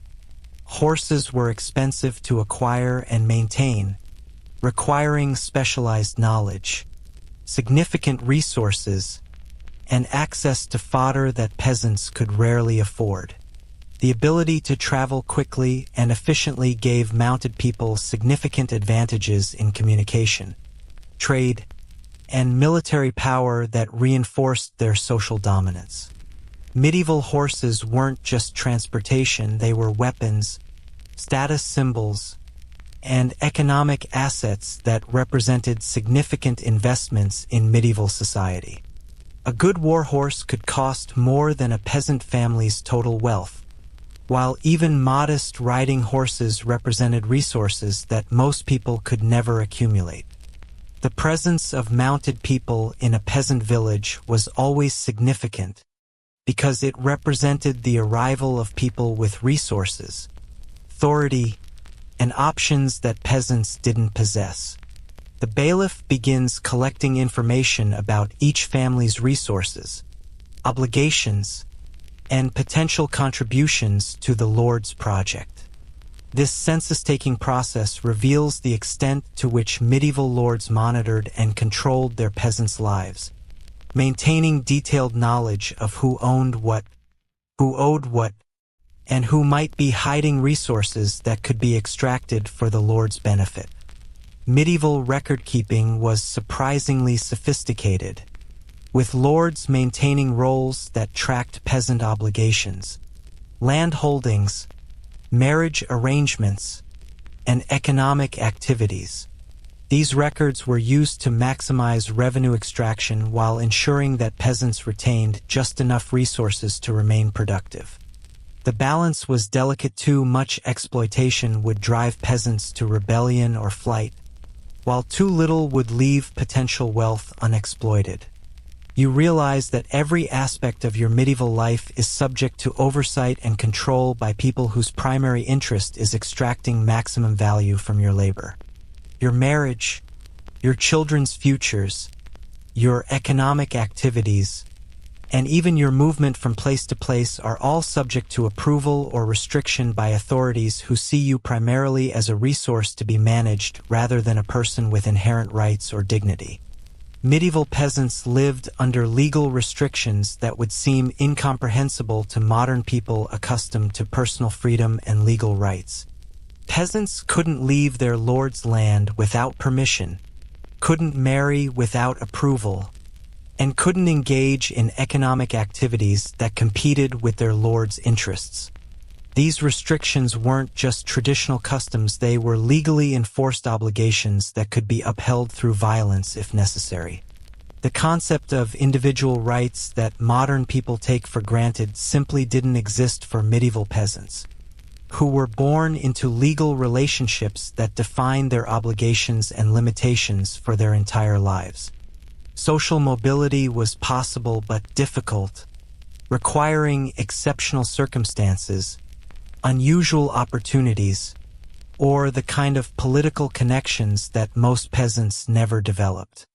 As the bailiff concludes his business and prepares to leave, you're struck by the realization that this brief encounter has altered your family's prospects for the coming year without giving you any meaningful input into decisions that will affect your survival. Medieval peasants lived with the constant awareness that their lives could be disrupted or destroyed by decisions made by people who saw them as expendable resources rather than human beings with legitimate interests and concerns. The hoofbeats fade into the distance, leaving you and your fellow peasants to contemplate the additional burdens that have just been imposed on your already precarious existence. The social performance is over, but its consequences will affect your family's food security, work schedule, and survival prospects in ways that demonstrate the real power relationships that defined medieval society. Historians still argue whether medieval peasants were more or less content with their social position than modern people assume, with some evidence suggesting that peasants accepted their social role as natural and divinely ordained, while other evidence indicates that resentment and resistance were more common than authorities wanted to acknowledge. The truth probably varied by region, time period, and individual circumstances, but the structural inequality was universal and absolute. Remember that brutal work routine that was already testing your physical limits? Your social obligations have just increased those demands while reducing your ability to meet them, and you're about to discover that medieval lunch breaks were designed by people who clearly understood that peasants didn't deserve nice things or sufficient nutrition. The sun has reached its merciless peak. Your stomach is staging a full-scale rebellion against the meager breakfast you subjected it to hours ago, and you're about to discover that medieval lunch makes your morning meal seem like a feast prepared by culinary geniuses who understood the basic principles of nutrition and flavor. Welcome to the midday meal, where your expectations need to be lowered so far underground that they're practically archaeological artifacts. You stumble back toward the village center, your body screaming from hours of backbreaking labor that has left you feeling like you've been used as a human scarecrow in a field tended by particularly vindictive farmers. The concept of a lunch break was foreign to medieval people, who ate when they could find time and food, rather than following the civilized schedule that modern workers take for granted. Medieval meal timing was dictated by work demands, food availability, and the simple reality that stopping to eat was a luxury that survival rarely permitted. Your fellow peasants are gathering around whatever food sources they can access, and the social dynamics of medieval eating reveal hierarchies and survival strategies that would make your office cafeteria politics seem quaint.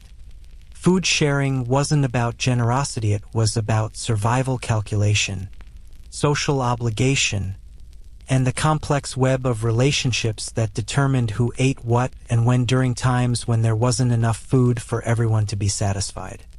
The midday meal situation reveals the harsh mathematics of medieval nutrition, where every calorie was calculated against energy expenditure and future needs.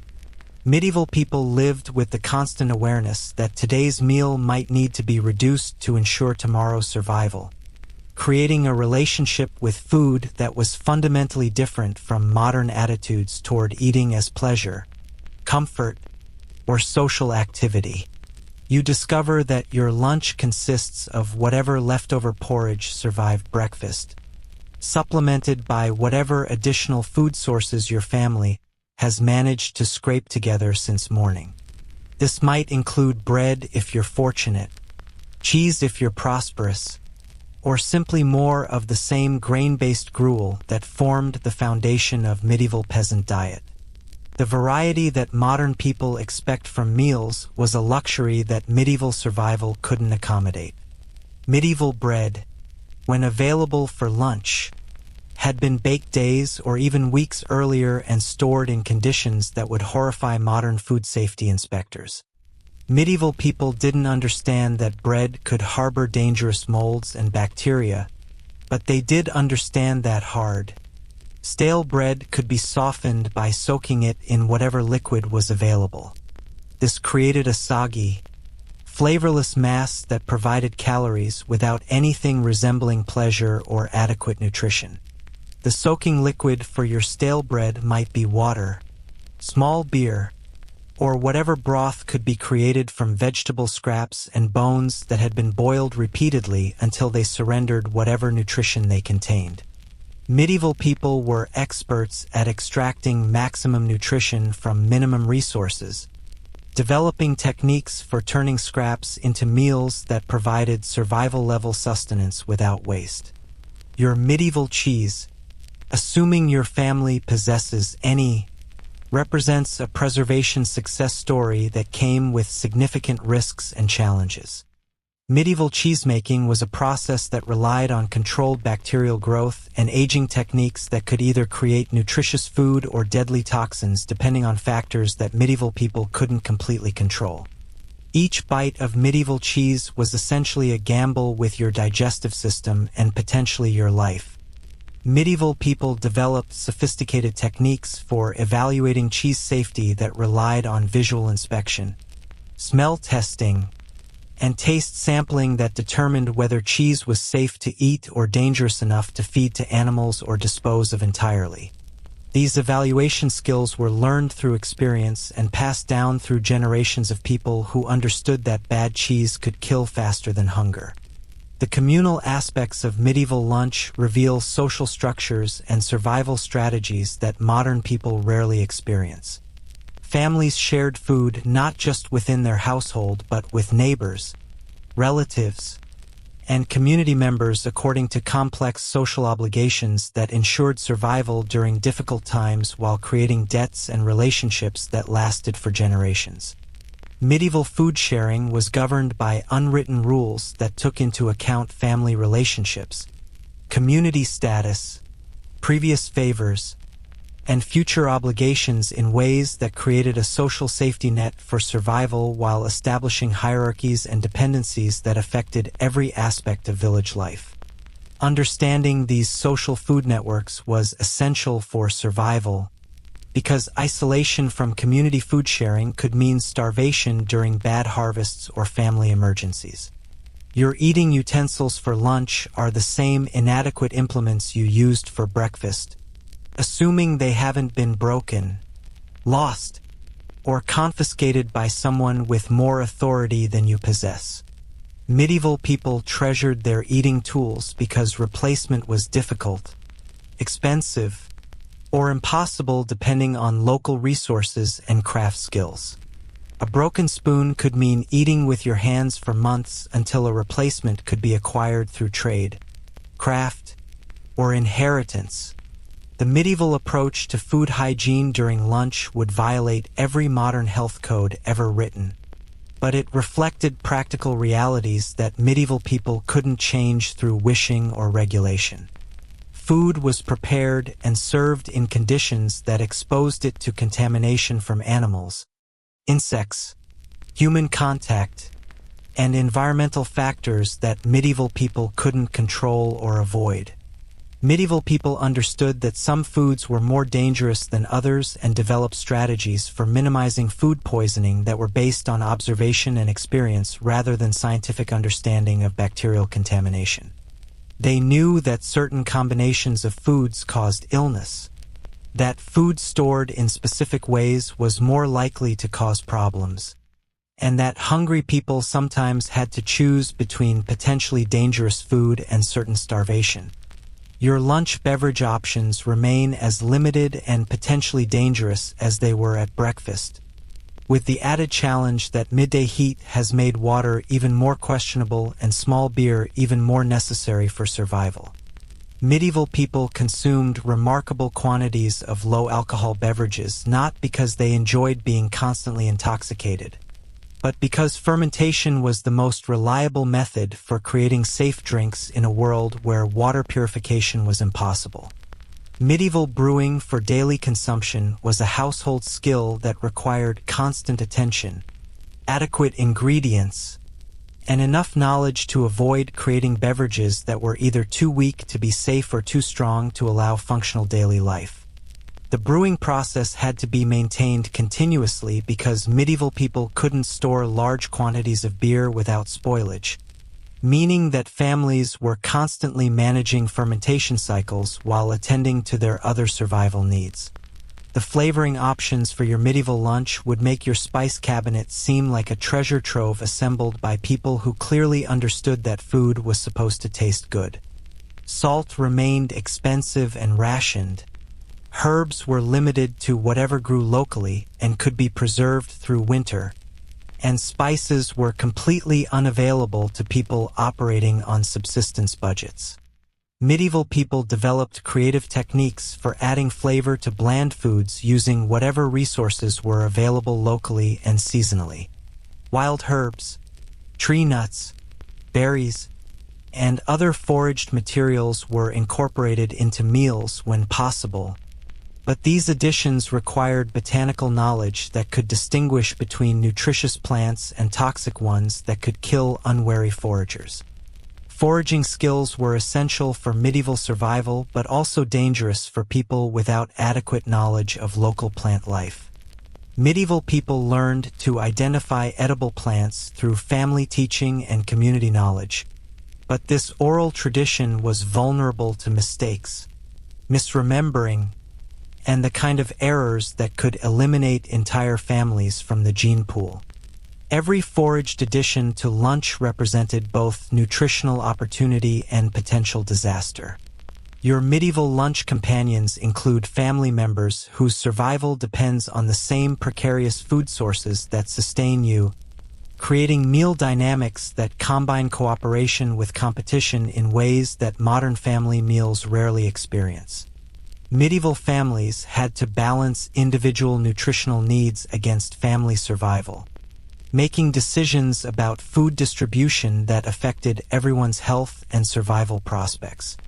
Medieval children's nutritional needs were understood differently than modern pediatric guidelines would recommend, with children receiving food allocations based on their contribution to family labor rather than their developmental requirements. Young children who couldn't contribute significantly to family survival received minimal food portions, while older children and adults who performed essential work received priority access to available nutrition. The harsh realities of medieval food distribution meant that family members who became sick, injured, or unable to work faced reduced food allocations that could accelerate their decline and death. Medieval families couldn't afford to feed members who couldn't contribute to survival, creating family dynamics that modern social workers would find horrifying but that medieval people accepted as necessary for family survival. Medieval women's food allocations were typically reduced during pregnancy and breastfeeding, despite increased nutritional needs, because medieval people didn't understand that maternal nutrition affected infant survival and development. Women were expected to maintain their work obligations while receiving less food, contributing to maternal and infant mortality rates that reflected the harsh priorities of survival-focused societies. Your lunch is consumed quickly and without ceremony because medieval people couldn't afford to waste time or energy on dining experiences that didn't contribute directly to survival. Lingering over meals was a luxury that medieval peasants couldn't afford, both because of time constraints and because extended exposure to food aromas could increase hunger and dissatisfaction with limited portions. Medieval eating patterns were designed to provide necessary nutrition while minimizing the psychological stress of food scarcity. People ate quickly to avoid dwelling on the inadequacy of their meals, and they avoided discussing food quality or quantity in ways that could increase dissatisfaction with survival-level nutrition. The cleanup after lunch reveals another layer of medieval resource management that modern people rarely consider. Every crumb was preserved for future use. Every eating implement was carefully cleaned and protected, and any remaining food was stored using techniques designed to prevent spoilage while maximizing future nutritional value. Medieval food storage between meals required constant vigilance against insects, rodents, spoilage, and theft from neighbors who might be even more desperate for nutrition. Families developed elaborate strategies for hiding, protecting, and preserving food that reflected the constant threat of hunger and the competitive nature of medieval survival. As you finish your medieval lunch, you realize that you've consumed fewer calories than your morning workout would normally require, while performing physical labor that would challenge modern construction workers. Your energy levels are declining, your strength is compromised, and you're facing an afternoon of continued physical demands that your nutritional intake simply cannot support. Remember that social hierarchy system that left you feeling powerless and exploited? Your afternoon is about to demonstrate that medieval life included dangers and challenges that made social oppression seem like a minor inconvenience compared to the immediate threats that could kill you in ways that modern safety regulations were specifically designed to prevent. The sun continues its merciless journey across the sky. Your inadequate lunch is already a fading memory, and you're about to discover that medieval afternoons were when the real dangers of daily life revealed themselves to people who thought they had already experienced the worst that medieval existence could offer. The afternoon sun beats down with the relentless intensity of a medieval overseer who's been promised extra rations for extracting maximum suffering from the peasant workforce, and you're about to discover that surviving the rest of a medieval day requires skills that would make modern extreme sports enthusiasts look like cautious individuals who clearly understand the value of comprehensive insurance coverage. Welcome to medieval afternoon life, where every hour brings new opportunities to discover exactly how many ways the universe can try to kill you. You drag your undernourished, overworked body back to whatever tasks await you, and immediately realize that your morning work routine was essentially a gentle warm-up for the serious business of afternoon survival. Medieval people didn't have the luxury of afternoon energy crashes followed by coffee breaks and motivational team meetings. They had afternoon exhaustion followed by more backbreaking labor, because stopping work meant risking starvation, and starvation was a particularly unforgiving motivational speaker. The first challenge of your medieval afternoon is navigating a landscape that seems designed by particularly creative demons who understood that humans needed to be reminded of their mortality on a regular basis. Medieval villages were surrounded by forests that harbored wolves, bears, and wild boars that viewed humans as either threats to be eliminated or meals to be consumed, depending on their mood and hunger levels. Medieval people lived with the constant awareness that stepping outside their immediate village area could result in encounters with wildlife that modern people only see in carefully controlled zoo environments. Medieval wolves weren't the domesticated creatures that modern people romanticize. They were apex predators that had learned to see humans as potential prey, especially humans who were alone, injured, or appeared vulnerable in any way. Wild boar encounters were particularly terrifying because these animals combined the size and strength of modern livestock with the aggression and intelligence of creatures that had never been domesticated or controlled by humans. Medieval wild boars could weigh several hundred pounds, had tusks that could disembowel a human with a single strike, and possessed the territorial instincts that made them attack first and ask questions never. Bears represented the ultimate medieval nightmare scenario because they combined size, strength, intelligence, and unpredictability in ways that made encounters almost inevitably fatal for humans equipped with medieval weapons and survival skills. Medieval people understood that bear encounters couldn't be won through fighting, they could only be avoided through careful route planning, noise management, and the kind of luck that medieval people prayed for but rarely received. Your afternoon work requires venturing beyond the relative safety of the village center. And you quickly discover that medieval people had developed sophisticated strategies for managing wildlife risks that combined practical knowledge with supernatural beliefs in ways that modern people would find both fascinating and terrifying. Medieval wildlife management was based on understanding animal behavior, seasonal patterns, and territorial boundaries that determined when and where human activity was relatively safe.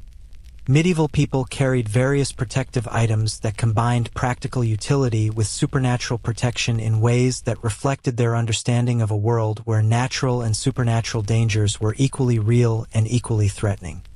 Iron implements were believed to repel evil spirits, while also serving as weapons against natural predators, creating tools that served multiple protective functions simultaneously.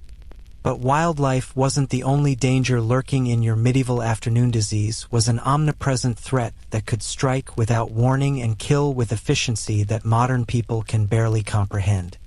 Medieval people lived in constant proximity to animal and human waste that harbored bacteria, viruses, and parasites that viewed human hosts as ideal breeding environments. Medieval disease transmission was accelerated by living conditions that brought humans, domestic animals, and wild creatures into close contact in ways that created perfect storm conditions for epidemic outbreaks. Bubonic plague, dysentery, typhoid, and other diseases could sweep through medieval communities with devastating speed, killing significant portions of the population before anyone understood what was happening. Your afternoon tasks expose you to injury risks that would make modern safety inspectors shut down entire industries immediately.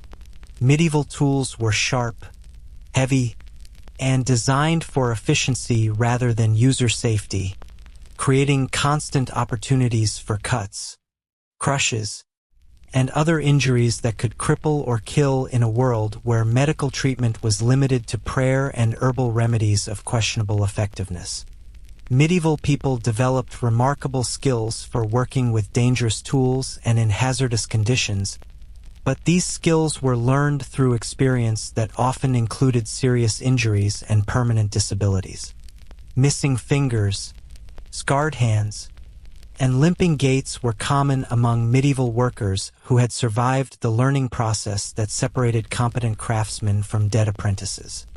The medical treatment available for afternoon injuries would horrify modern emergency room physicians and probably violate several international treaties regarding humane treatment of wounded individuals. Medieval medical theory was based on balancing bodily humors through treatments that often made injuries worse rather than better, while surgical techniques were limited to amputation and hope. Medieval people understood that serious injuries were often fatal not because of the initial trauma, but because of infections that developed when wounds were treated with materials and techniques that modern medicine recognizes as guaranteed to introduce deadly bacteria into vulnerable tissue. Medieval surgical instruments were rarely clean. Surgical environments were contaminated with airborne pathogens, and post-surgical care was non-existent. Your afternoon work exposes you to environmental hazards that modern safety regulations were specifically designed to prevent. Medieval people worked in conditions that included exposure to toxic materials, dangerous machinery, unstable structures, and weather conditions that could kill through exposure, dehydration, or hypothermia depending on the season and regional climate. Medieval construction work was particularly dangerous because it involved working at heights without safety equipment, handling heavy materials without mechanical assistance, and using techniques that were based on trial and error rather than engineering principles that had been tested and refined through scientific research. Medieval construction projects regularly killed workers through falls, crushing injuries, and structural collapses that were accepted as inevitable costs of building projects. Agricultural work in medieval afternoons exposed workers to additional dangers that modern farmers avoid through mechanization, pesticides, and safety equipment that medieval people couldn't imagine. Medieval farmers worked with large animals that could kick, bite, or trample humans without warning, while handling tools that could cause serious injuries if used improperly or if equipment failed during operation. Medieval plowing accidents were common because the process required coordination between humans, animals, and equipment in conditions that included uneven terrain, hidden obstacles, and weather that could make safe operation impossible. Farmers who were kicked by oxen, caught in plow mechanisms, or injured by broken equipment faced disabilities that ended their ability to work and support their families. Afternoon weather in medieval times presented challenges that modern people avoid through indoor climate control, weather forecasting, and protective clothing that medieval technology couldn't provide. Medieval people worked outside regardless of weather conditions because indoor work was limited to tasks that couldn't be delayed, and weather delays could mean the difference between successful harvests and winter starvation. Medieval storms were particularly dangerous because they combined high winds, lightning, and flooding in ways that could destroy crops, livestock, and human life without the warning systems that modern meteorology provides. Medieval people learned to read weather signs through experience and tradition, but these forecasting methods were unreliable and often failed to provide adequate warning of dangerous conditions. Lightning strikes were a significant cause of medieval deaths because people worked in open fields with metal tools during storms that they couldn't predict or avoid. Medieval people didn't understand the electrical nature of lightning and often sought shelter under trees or in elevated locations that actually increased their risk of being struck and killed. Your medieval afternoon includes encounters with neighbors and community members who are equally desperate, equally dangerous, and equally focused on survival at any cost necessary. Medieval communities weren't the cooperative, supportive societies that modern people sometimes romanticize. They were collections of individuals and families who were competing for limited resources while trying to maintain social relationships that could mean the difference between survival and death. Medieval property disputes were common and often violent because land ownership and resource rights were essential for survival and were often unclear or contested. Neighbors who seemed friendly during good times could become enemies when resources became scarce, and medieval people lived with the constant awareness that community relationships could shift quickly and dangerously. Medieval theft was a capital offense not because medieval people were particularly harsh, but because stealing survival resources was literally a life and death crime that could doom victims to starvation or death. Medieval communities developed elaborate systems for protecting property and detecting theft because community survival depended on preventing resource redistribution that could destabilize the delicate balance that kept everyone alive.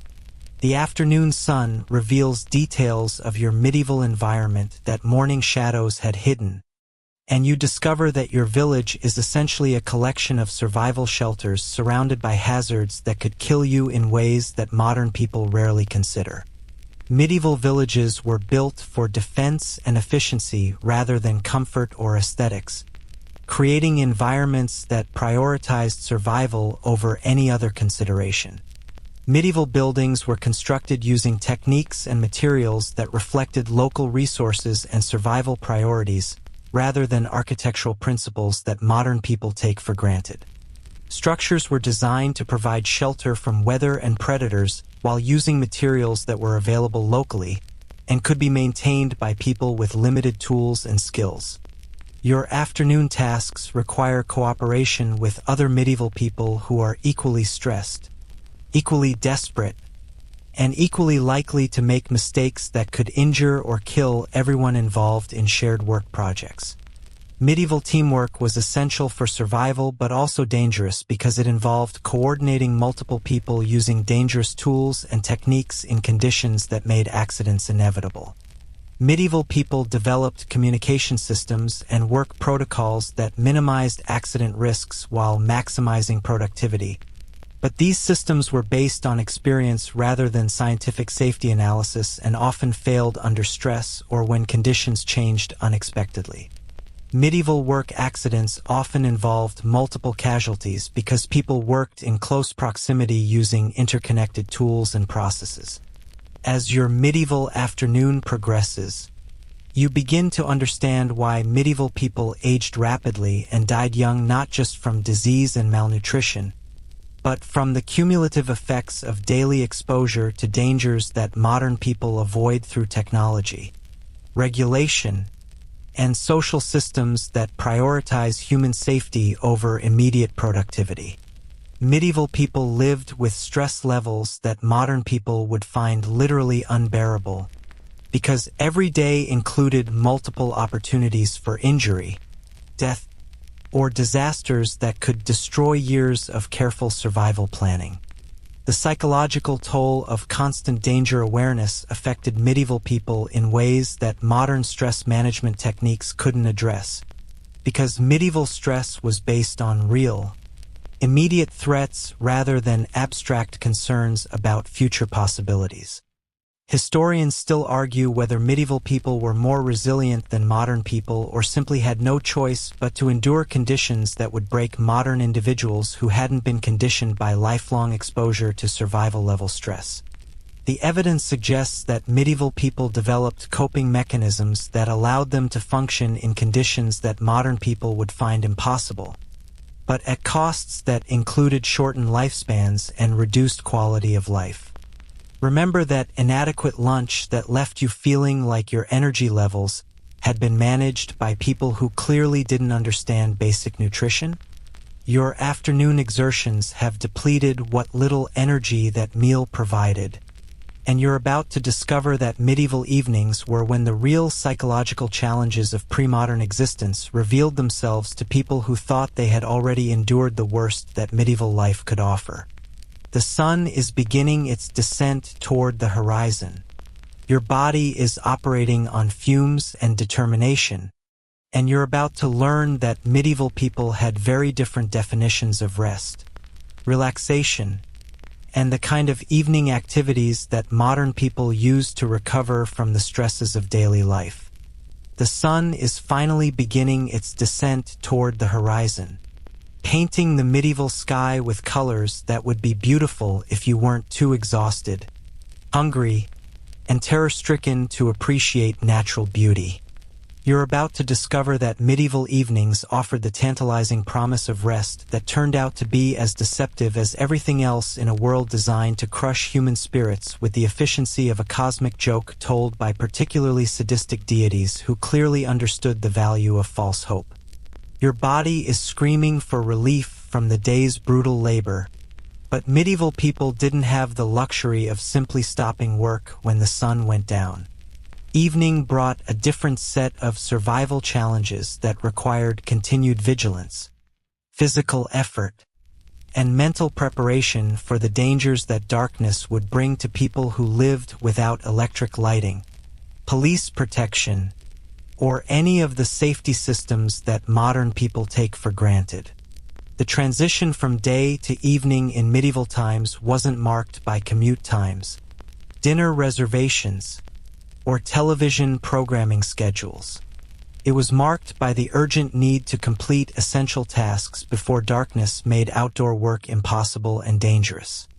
Medieval people had to accomplish everything necessary for survival and safety within the limited hours of daylight, because nighttime was when the really serious threats emerged from forests, shadows, and the human imagination.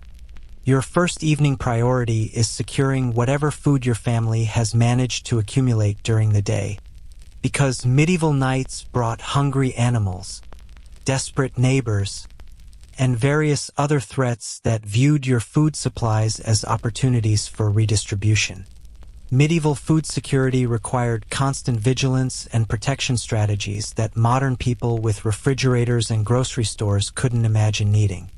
Medieval food storage was a complex challenge that involved protecting supplies from rats, mice, insects, spoilage, theft, and various other threats that could eliminate your family's survival resources faster than you could replace them. Families developed elaborate hiding places, protective containers, and security measures that reflected the constant threat of starvation and the competitive nature of medieval survival. The evening meal preparation process reveals the exhausting reality of medieval cooking, which required maintaining fires, preparing ingredients, and creating meals using techniques that demanded more energy than most modern people expend during entire days. Medieval cooking wasn't about following recipes or enjoying culinary creativity. It was about transforming whatever ingredients were available into something that would provide calories and nutrition without killing anyone. Medieval cooking fires had to be maintained constantly because restarting them was time-consuming and difficult, especially during wet weather or when fuel was scarce. Families assigned fire-tending responsibilities to specific members who understood that letting the fire die could mean cold meals, unsafe food, and increased risk of illness during times when warmth and hot food were essential for survival. Your evening meal consists of whatever ingredients survived the day's consumption, combined with whatever additional food sources could be gathered during afternoon work. This might include vegetables from family gardens, herbs gathered from wild areas, or occasional protein sources like eggs, dairy products, or small amounts of meat when animals could be spared from breeding or work responsibilities. Medieval gardens were survival necessities rather than hobby activities, requiring knowledge, labor, and constant protection from animals, weather, and human thieves who understood that vegetable gardens represented concentrated nutrition that could make the difference between survival and starvation. Medieval people became expert gardeners not from interest in horticulture, but from the understanding that gardening failures meant death. Medieval vegetable varieties were different from modern produce in ways that would challenge contemporary palates and nutritional expectations. Medieval vegetables were smaller, less sweet, more fibrous, and often bitter compared to modern varieties that have been bred for size, flavor, and appearance rather than survival characteristics that helped plants thrive in harsh conditions. The preparation of medieval vegetables required techniques that removed toxins, improved digestibility, and maximized nutritional value from plants that were often barely edible in their natural state. Medieval people learned to process vegetables through cooking, fermentation, and preservation methods that transformed marginally nutritious plants into food that could sustain human life. Your evening cooking implements remain the same inadequate tools you've been using all day, but now you're using them while exhausted, in declining light, and under pressure to create meals that will provide enough nutrition to sustain your family through another night and prepare for another day of medieval survival challenges. Medieval evening cooking was complicated by declining light that made food preparation dangerous and difficult. People had to complete cooking tasks while they could still see ingredients clearly, judge cooking progress accurately, and avoid accidents that could result in burns, cuts, or food contamination that could poison entire families. Candles and oil lamps were expensive luxuries that most medieval families couldn't afford for routine cooking activities, which meant that evening meal preparation was often accomplished by firelight that provided minimal illumination and created shadows that made precision work nearly impossible. Medieval cooks developed remarkable skills for working in low-light conditions, but accidents were common and often serious. The social dynamics of medieval evening meals reveal family survival strategies and hierarchies that modern families rarely experience. Medieval families gathered for evening meals not for social bonding or leisure time, but for essential planning sessions that determined work assignments, resource allocation, and survival strategies for the following day. Medieval family meetings during evening meals included discussions of weather predictions, work priorities, security concerns, and resource management that affected every family member's survival prospects. Children learned survival skills and family responsibilities through these evening discussions that were educational necessities rather than optional family time. Medieval children's evening responsibilities included tasks that modern child protection services would consider dangerous and inappropriate, but that were essential for family survival in a world where everyone had to contribute to the group's continued existence. Children as young as 5 or 6 were assigned evening tasks that included animal care, food preparation, and security duties that required skills and maturity that modern children rarely develop. Your evening beverage options remain as limited and potentially dangerous as they were during earlier meals, with the added challenge that evening drinking had to provide hydration for the night without creating bathroom needs that would require leaving shelter during dangerous nighttime hours. Medieval people carefully managed their evening fluid intake to balance hydration needs against security concerns. Medieval people understood that nighttime bathroom needs could expose them to dangers that included wild animals, human predators, and accidents that were more likely in darkness.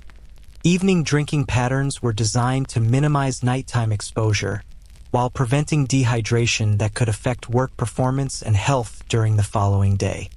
The cleanup process after evening meals was complicated by declining light and the need to preserve cooking implements, eating utensils, and food storage containers that couldn't easily be replaced if damaged or lost. Medieval families developed evening cleanup routines that protected essential equipment while conserving time and energy for other evening survival tasks. Medieval dishwashing in the evening was accomplished using minimal water and soap, because families couldn't afford to waste resources on cleaning activities that weren't absolutely essential for health and safety. Evening cleaning focused on removing food residues that could attract pests and preventing equipment damage that could affect future meal preparation. As evening darkness approaches, you realize that your medieval day isn't ending, it's transitioning into a different phase of survival challenges that require different skills and vigilance levels. Medieval evenings brought security concerns, supernatural fears, and physical discomforts that modern people avoid through lighting, heating, and home security systems that didn't exist in pre-modern times. Medieval people had to prepare for nighttime dangers that included human raiders, wild animal intrusions, fire hazards, and various other threats that could destroy families and communities during hours when darkness made defense and escape difficult or impossible. Evening security preparations were essential survival activities that determined whether families would survive until morning. Your medieval evening security preparations include checking door and window barriers, banking fires for overnight warmth, securing animals and food supplies, and preparing weapons or defensive tools that might be needed during nighttime emergencies. Medieval people went to sleep every night knowing that they might need to defend their lives and property before sunrise. Medieval homes were designed more for defense than comfort, with features that reflected the reality of nighttime security threats that modern people rarely consider. Door and window openings were small and easily defended. Building materials were chosen for durability rather than aesthetics, and interior layouts reflected defensive needs rather than convenience or privacy concerns. The psychological preparation for medieval nighttime was as important as physical security measures, because darkness brought fears and anxieties that modern people with electric lighting and emergency services rarely experience. Medieval people had to manage supernatural fears, security concerns, and physical discomforts that could prevent sleep and affect their ability to function during the following day. Medieval people believed that nighttime brought supernatural dangers that were as real and threatening as natural hazards, creating evening routines that included protective rituals, prayers, and spiritual preparations that modern people might consider superstitious, but that provided psychological comfort in a world where supernatural and natural threats were equally terrifying. Your medieval evening prayers aren't just spiritual exercises theory, essential psychological coping mechanisms that help manage the stress and fear that come with surviving in a world where tomorrow's survival is never guaranteed, and where nighttime brings dangers that human strength and skills can't always overcome. Medieval religious practices during evening hours provided community support, spiritual comfort, and structured activities that helped people manage the psychological toll of daily survival stress. Evening prayers and religious observances weren't just spiritual duties, they were mental health interventions that helped medieval people maintain psychological stability in conditions that would challenge modern stress management techniques. As full darkness approaches, you begin to understand why medieval people had different relationships with sleep, dreams, and nighttime than modern people who control their sleeping environments through technology and security systems that make nighttime safe and comfortable. Medieval sleep was a vulnerable activity that required trust in protective measures and acceptance of risks that modern people avoid through systems that didn't exist in pre-modern times. Remember that brutal morning wake-up call that started your medieval day with rooster crows and church bells? Your evening is preparing you for a night that will test your ability to rest while remaining alert to dangers that could emerge from darkness without warning, and sleep that will be interrupted by sounds, fears, and physical discomforts that modern people never experience. The medieval day is finally ending, but night is beginning, and you're about to discover that medieval people had very different definitions of rest, sleep, and the kind of peaceful slumber that modern people expect after difficult days. Night is falling over your medieval village like a suffocating blanket woven from pure darkness, supernatural terror, and the kind of bone-deep exhaustion that makes modern fatigue seem like a gentle suggestion from people who clearly don't understand what it means to survive on medieval rations while performing medieval labor. You're about to discover that medieval sleep was less about peaceful rest and more about surviving 8 hours of vulnerability in a world where darkness brought dangers that would make your worst nightmares seem like pleasant bedtime stories told by optimistic kindergarten teachers. Your medieval bedroom is the same single room where your entire family lives, works, eats, and now attempts to sleep in conditions that would violate every modern privacy law, building code, and basic human dignity standard ever written. The concept of personal sleeping space was as foreign to medieval people as central heating, and family sleeping arrangements reflected survival necessities rather than comfort preferences or psychological needs for privacy and personal space. Medieval families slept together not for emotional bonding, but because shared body heat was essential for surviving nights when indoor temperatures could drop below freezing and heating fuel was too precious to waste on nighttime comfort. Medieval people understood that sleeping alone was a luxury that could literally freeze you to death, making family sleeping arrangements a survival strategy rather than a lifestyle choice. Your medieval bed is that same straw-stuffed mattress you discovered this morning, but now it's been compressed by a full day of use and contaminated by whatever substances your family has accumulated during their daily survival activities. Medieval mattresses were never changed or cleaned. They were simply refilled with fresh straw when the old stuffing had decomposed to the point where it no longer provided cushioning between human bodies and wooden bed frames. Medieval straw mattresses harbored insects, rodents, bacteria, and various other life forms that viewed human sleeping areas as ideal habitat for reproduction and feeding. Medieval people shared their beds with creatures that bit, stung, and carried diseases that could kill sleeping victims who couldn't defend themselves during vulnerable nighttime hours. The medieval sleeping position you're forced to adopt reflects family hierarchies and practical constraints that would horrify modern people accustomed to personal sleeping space and comfortable mattresses.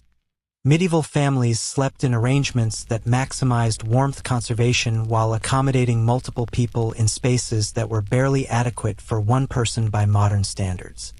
Medieval children slept with parents until they were old enough to contribute meaningfully to family labor, creating sleeping arrangements that lasted for years and reflected economic necessities rather than developmental considerations that modern child psychology recognizes as essential for healthy emotional development. Medieval children who survived to adulthood had never experienced private sleeping space or personal bedrooms.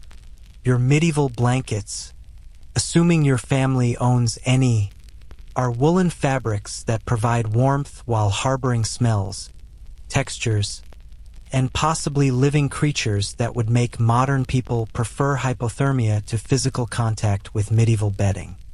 Medieval blankets were valuable possessions that were rarely washed and never replaced unless they disintegrated completely. Medieval wool blankets were effective insulation that could mean the difference between survival and death during cold nights, but they also retained odors, oils, and biological material from every person and animal that had ever used them. Medieval people learned to tolerate blanket conditions that modern people would find literally unbearable, because survival required accepting discomfort that had no practical solutions. The darkness surrounding your medieval sleeping area is absolute in ways that modern people rarely experience, because medieval nights were illuminated only by whatever moonlight and starlight could penetrate cloud cover and building openings. Medieval people lived with darkness that was complete, terrifying, and filled with sounds that could indicate anything from harmless animal activity to immediate mortal danger. Medieval night sounds included animal calls, wind noises, building creaks, and human activities that created an audio landscape that modern people would find disturbing and frightening. Medieval people learned to interpret night sounds that could indicate security threats, weather changes, or emergency situations that required immediate response despite exhaustion and darkness. Wild animal activity increased during nighttime hours when predators hunted and scavenged in territories that included medieval villages and surrounding areas. Medieval people fell asleep knowing that wolves, bears, and other dangerous animals were active in nearby forests and fields, creating psychological stress that affected sleep quality and duration. Medieval people developed sleeping skills that allowed them to rest while remaining alert to danger signs that could require immediate action during nighttime emergencies. This hypervigilant sleeping pattern was a survival adaptation that modern people can't replicate because they've never needed to develop the ability to sleep while monitoring for life-threatening dangers. The supernatural fears that dominated medieval nighttime consciousness would challenge modern psychological health professionals who understand anxiety disorders and sleep disturbances. Medieval people believed that darkness brought supernatural dangers that were as real and threatening as physical hazards, creating bedtime terrors that modern people experience only in horror movies. Medieval supernatural beliefs included demons, ghosts, witches, and various other entities that were thought to be active during nighttime hours when divine protection was weakened and evil forces could interact with human victims. Medieval people went to sleep knowing that supernatural attacks were possible and that human defenses against spiritual threats were limited and unreliable. Medieval protective rituals before sleep included prayers, blessing ceremonies, and various spiritual practices that were designed to provide supernatural protection during vulnerable sleeping hours. These rituals weren't just religious observances, they were essential psychological coping mechanisms that helped medieval people manage terror levels that would prevent sleep entirely without spiritual intervention. Medieval dreams were interpreted as supernatural communications that could provide guidance, warnings, or prophecies about future events that affected individual and community survival. Medieval people paid careful attention to dream content and sought interpretation from religious authorities or community members who were believed to possess supernatural knowledge about spiritual communications. Your medieval sleep is interrupted repeatedly by sounds, sensations, and anxieties that modern people avoid through noise insulation, climate control, and security systems that didn't exist in pre-modern times. Medieval sleep was fragmented, uncomfortable, and frequently disrupted by factors that modern people consider unacceptable sleeping conditions. Medieval people experienced segmented sleep patterns that included multiple waking periods during nighttime hours when they performed quiet activities, tended fires, checked on animals, or engaged in personal activities that couldn't be accomplished during busy daylight hours. This segmented sleep pattern was considered normal and natural rather than a sleep disorder that required medical intervention. The midnight waking period in medieval sleep patterns was used for activities that included prayer, meditation, sexual intimacy, household maintenance, and social interaction that provided family bonding opportunities during quiet nighttime hours. Medieval people valued these midnight activities as essential parts of daily life rather than sleep disruptions that should be eliminated. Medieval people used midnight waking hours for creative activities, storytelling, and educational activities that couldn't be accomplished during daylight work hours. These nighttime activities provided intellectual stimulation and cultural transmission that were essential for community continuity and personal development in societies where formal education was unavailable to most people. Your medieval sleeping companions include family members whose nighttime activities, breathing patterns, and movement disturb your rest in ways that modern people avoid through private bedrooms and personal sleeping spaces. Medieval sleep was a shared activity that reflected family relationships and social obligations rather than individual comfort preferences.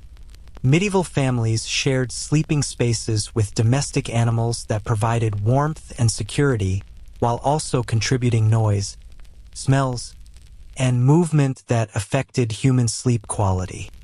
Medieval people accepted animal sleeping companions as essential for survival rather than hygiene problems that should be eliminated through housing regulations.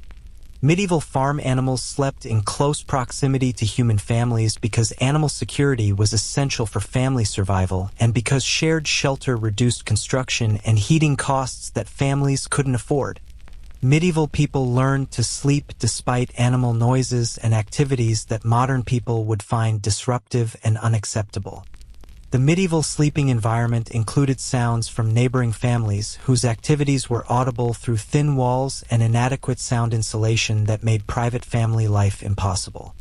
Medieval people had no expectation of nighttime privacy and learned to sleep despite neighbor activities that modern people would consider intrusive and unacceptable. Medieval community sleeping patterns were synchronized by shared work schedules and religious observances that created village-wide bedtime and waking routines. Medieval people went to sleep and woke up according to community schedules rather than individual preferences or personal sleep needs that modern people consider essential for health and well-being. As your medieval night progresses, you experience sleep quality that would be classified as severely disrupted by modern sleep medicine standards, but that medieval people accepted as normal nighttime experience. Medieval sleep served basic biological needs for rest and recovery while providing minimal comfort or psychological restoration that modern people expect from nighttime hours. Medieval people aged rapidly and died young partly because of chronic sleep deprivation and poor sleep quality that affected immune function, cognitive performance, and physical recovery in ways that modern sleep research recognizes as seriously damaging to human health and longevity. Medieval people couldn't address sleep problems through the medical interventions and environmental controls that modern people use to optimize rest and recovery. The psychological effects of medieval sleep conditions included chronic anxiety, depression, and stress disorders that reflected the cumulative effects of sleeping in conditions that were uncomfortable, dangerous, and psychologically challenging. Medieval people developed coping mechanisms for managing sleep-related stress that modern people wouldn't need because they control their sleeping environments through technology and social systems. Medieval women's sleep was further disrupted by pregnancy, childbirth, and infant care responsibilities that were managed without modern medical support or family assistance systems.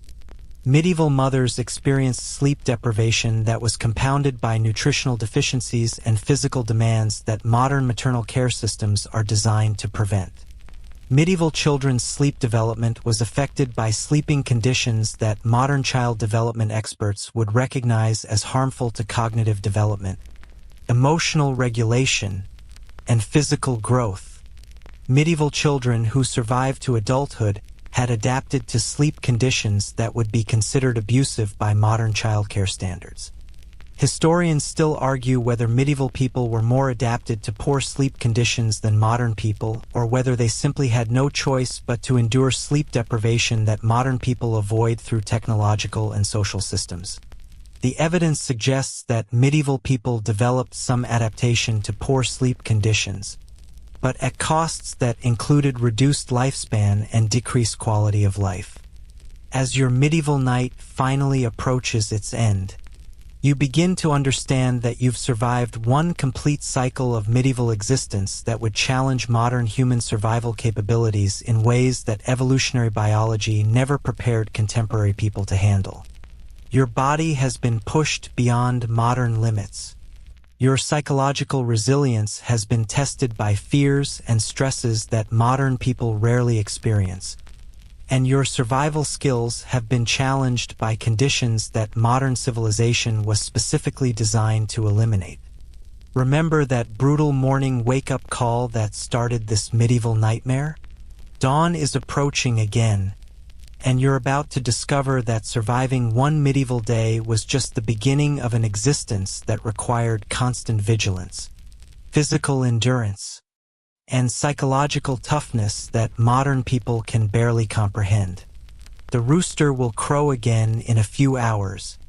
The church bells will resume their assault on your exhausted consciousness, and you'll face another day of medieval survival challenges that will make today's experiences seem like a gentle introduction to the harsh realities of pre-modern existence.